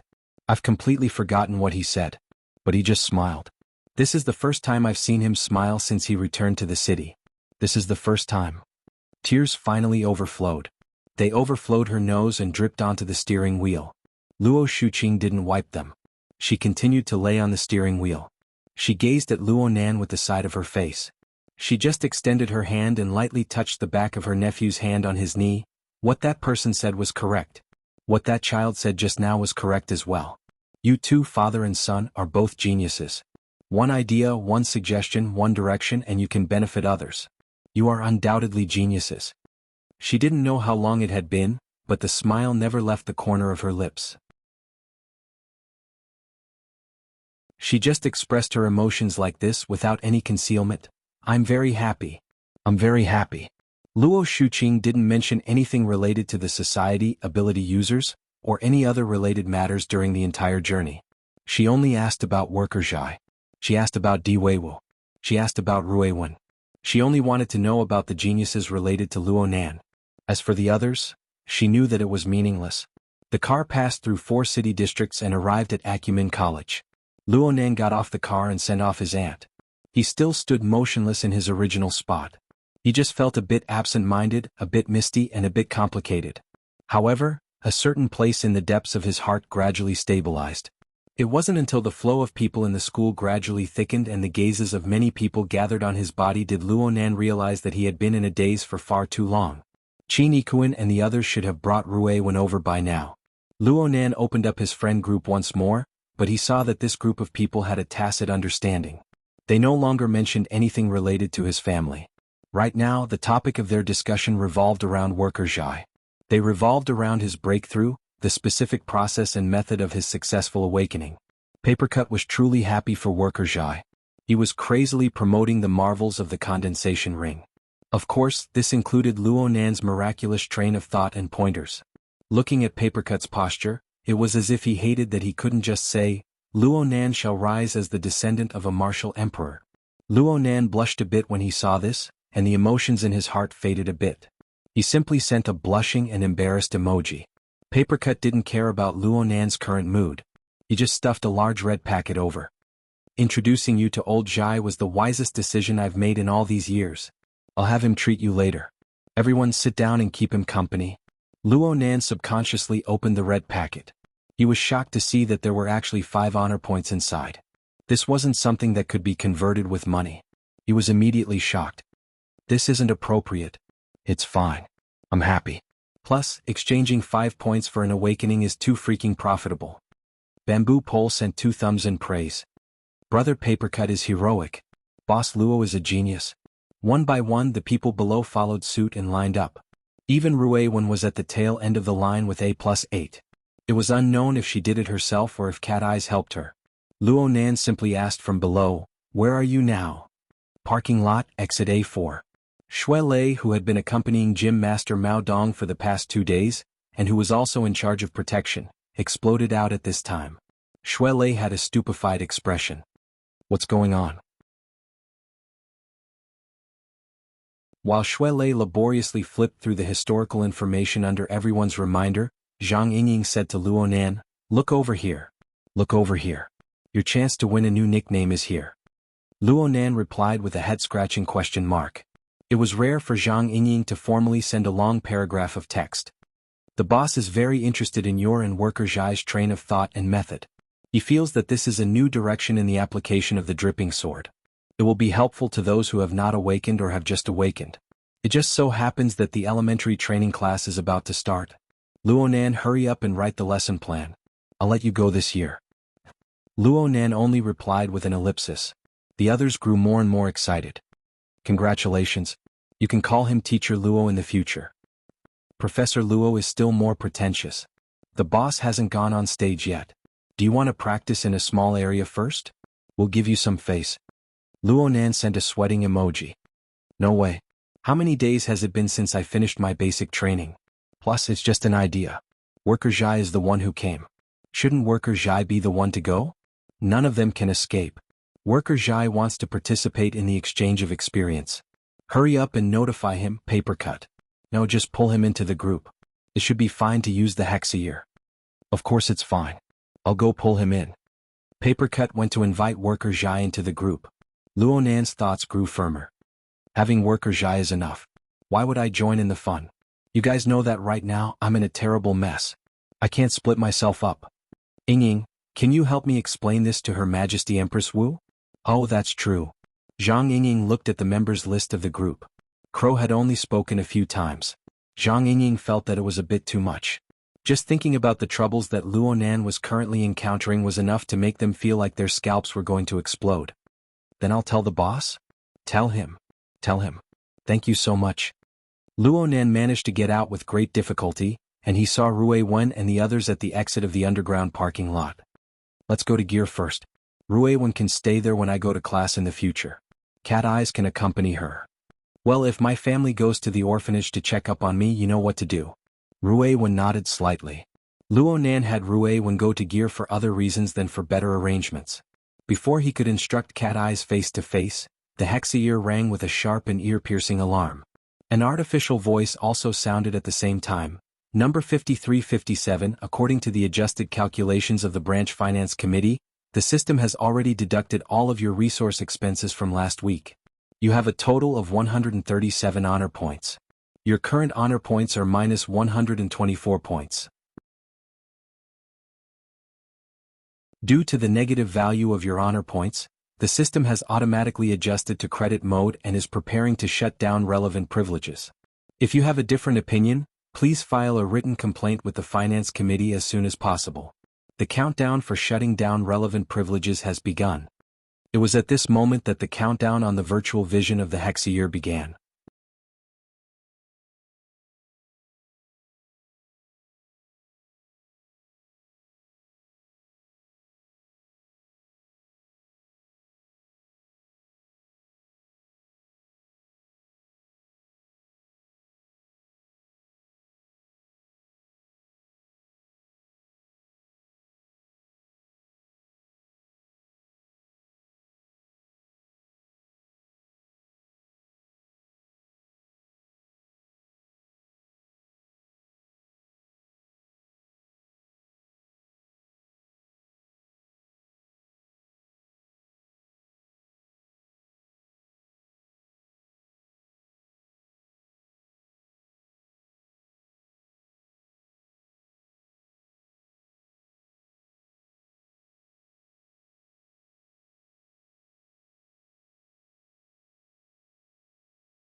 Chapter 528. A minute later, Luonan looked at the bill sent by the Finance Committee. He had already forgotten to walk. The bill listed in detail the status of all his honor points since December 3rd. Luonan's only income came from the large red packet that Papercut had given him a few minutes ago. Everything else was expenses. Only the expenses of the computing space existed in Luonan's memories. He had spent a total of 10 honor points. Yuan's conclusion was concise and clear, 127 going points, straight to the heart of the inexplicable names. Her Majesty Empress Wu is the person in charge of the Finance Committee. Network consumption, all accounts have to go through her signature for confirmation. Costs. She has the authority to adjust the calculation of the relevant accounts. It must be known to make evaluations regarding certain privileges through official channels for a million points to point. Yesterday he was helping to shelter her from the wind and rain, and it was a one-way exchange. Why did he turn hosile today? He could only exchange points for money. Into her somewhere? He was not allowed to exchange money for points. In reality, it was impossible for anyone to exchange points for him. He raised his hand and sent a communication request to Zhang Society's resource trading platform. Didn't say much after the call connected. Aside from bartering, the rare resources on the platform could only be traded with this virtual currency. Do I count as having found the end? Far away from these things. Zhang Yingying responded right now, he just couldn't figure out what these expenses meant. Replied, looking for Yuan and Secretary, he was definitely the right choice. She then left the side and went to confirm with Her Majesty Empress Wu. When she heard the news. However, once she left, she understood the situation before giving Luonan a more detailed report. He could only first settle the Finance Committee believes that you have consumed a large amount of the branch's internal resources starting from the night of today was a major class. This includes, but is not limited to, just transfer of society members. When the two met, they were both intelligence work and so on. There was no need to talk about Luonan. The corresponding resources must be coordinated in order to ensure the effectiveness of your family members' on the streets at any time. Many of these resources are exclusive to the society. He was without a doubt the number one troublesome source of infection in Xia City. If you want to carry out the plan, you must pay corresponding compensation. Today was already the 10th. Of course, the compensation there were only 12 days until the winter solstice battle with Duan Hong at the Thunder Falcon Dojo. The only thing that could be used to pay was the honor points that circulated within the society. And he couldn't just stand by and watch. In other words, if Luonan's uncle were to use the SCA's resources to continue an in-depth investigation, the two of them didn't listen to what the teacher said in class. The corresponding expenses would increase according to the Finance Committee's new calculation method. For some reason, the teacher who was giving the major class actually has played a question and answer game by the credit system, and it hit the society expects you to have 1,000 credits. Even if Shuelei had the courage of 1,000 men, portion of the principal, he could only stand up stupidly and awkwardly say, "If you can't make ends meet, student's intelligence is insufficient. Will be deducted. Please, teacher, help me top up." So, Luonan let out a rare laugh. "You've offended Her Majesty communication sound, and the teacher's call for the student next to him rang out at the same time. Poor Luonan. Even if he knew the color of the underwear of every student in the classroom, the teacher's standard answer was futile. Plus, the Hexier's belated communication was still distracting him. He stood up unsteadily for 2 seconds, but his eyes could only stare at the ceiling. He released the most classic emergency answer of a grade 13 student from the year 2096. "Teacher, I'm asking for a leave. My stomach hurts." Luonan scuttled out amidst the roaring laughter of nearly 500 students in the large classroom. In just a few steps, he treated the experience in the classroom as an unreal dream. He quickly walked down the stairs and contacted Chinikuin at the same time. "Arrange a car. We're going to Heavenly Herb Arts." "Which one?" "God knows which one. They say it's at the Skyluck Tower." Chinikuin understood and asked, "Are we going now? Are we all going?" Luonan looked at the electronic invitation that Zhang Yingying had sent back. His name was the only one written on it. He shook his head. "You and me. Brother Gauda and Cat Eyes can accompany Ruewan. In any case, there's no need for security over there." The northernmost administrative district of Xia City was the Sky Terrace district. The city was built against the mountains and the terrain was uneven. The 3 tallest buildings in the city, the tallest, the most expensive, and the most pretentious building, the Skyluck Tower, was located there. Luonan wanted to go to Heavenly Herb Arts, which was located in the Skyluck Tower. It was the kind of place that people with less money could not enter just by looking at the door number. Luonan and Chinikuin arrived at the Skyluck Tower 40 minutes later. They took the elevator to the 222nd floor. They exited the elevator. The south side of the long corridor was an entire row of high tensile glass walls. Although this floor only reached the chest area of the Skyluck Tower as a whole, due to the terrain, the entire Xia City seemed to be within sight when one looked south. Of course, this didn't matter to Luonan. The icy cold rainwater covered the entire area of his senses. He didn't care about this scenery. But in terms of his senses, there really was an area in front of him that was hazy and unclear. Plus, he was constantly getting closer to it. Over here. Zhang Yingying was over a dozen meters away. She waved her hand in this direction, afraid that Luo Nan wouldn't be able to see her. Today Zhang Yingying walked with a light and familiar style. She wore an orange-red wool coat, leather pants and short boots. She even wore a black-brimmed hat that gave off a rather artistic feeling. She seemed bright and beautiful and she seemed lively. She stood there radiating with splendor. Heads turned to look at her off the charts. But after Luo Nan raised his hand to signal, his entire attention was drawn to the long-haired woman who was leaning against the glass wall and reading a book with her head lowered. Compared to Zhang Yingying's thick and heavy colors, this woman only wore a simple pair of jeans paired with a white linen sweater that was a bit too loose. It was as if she was still living in autumn. The light from the outside was slightly dim. The outline of the silhouette, the hanging curtain of hair, the lightly held scroll, and all sorts of other elements converged together to form a nearly perfect composition. Luo Nan didn't want to decipher anything. He just couldn't help but think at this moment, this woman reads a book and doesn't appreciate the scenery. This is because the world within the book is much more vast and profound than the simple scenery. Cough, that's what I think too. Qin Yikuan hissed from the side, it really is Her Majesty Empress Wu. She really was.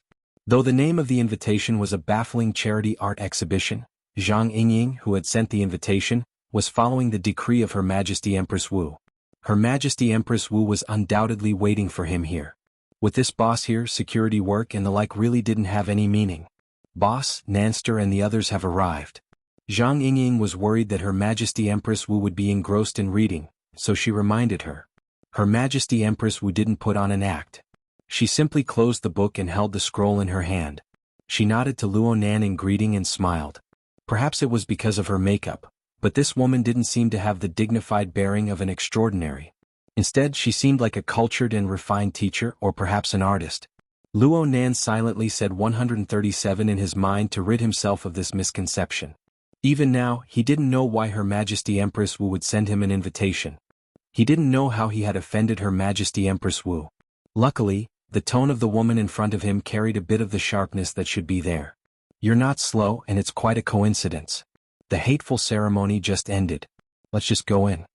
There was no need to introduce themselves. The four followed the sparse stream of people and slowly walked into the Heavenly Herb Art Gallery. This was clearly a charity art exhibition, but the security at the entrance was quite strict. There was a professional security company guarding the door, and one had to rely on an electronic invitation to enter. Each invited person was only allowed to bring one attendant. Luo Nan saw this scene and subconsciously felt that the art exhibited in the gallery was certainly an extraordinary masterpiece of art. He held his breath and didn't use his mental senses. He wanted to use the most traditional method to seriously appreciate the art. But this thought was completely corroded by the strange colors, the twisted lines, the exotic structures, and the eye-piercing designs that assaulted his face in half a minute. Damn, why didn't she tell me that this was an avant-garde art exhibition? Luo Nan blinked his eyes hard to eliminate the intense stimulation brought by the light. Her Majesty Empress Wu's soft voice entered his ears. I heard that you're a decent artist.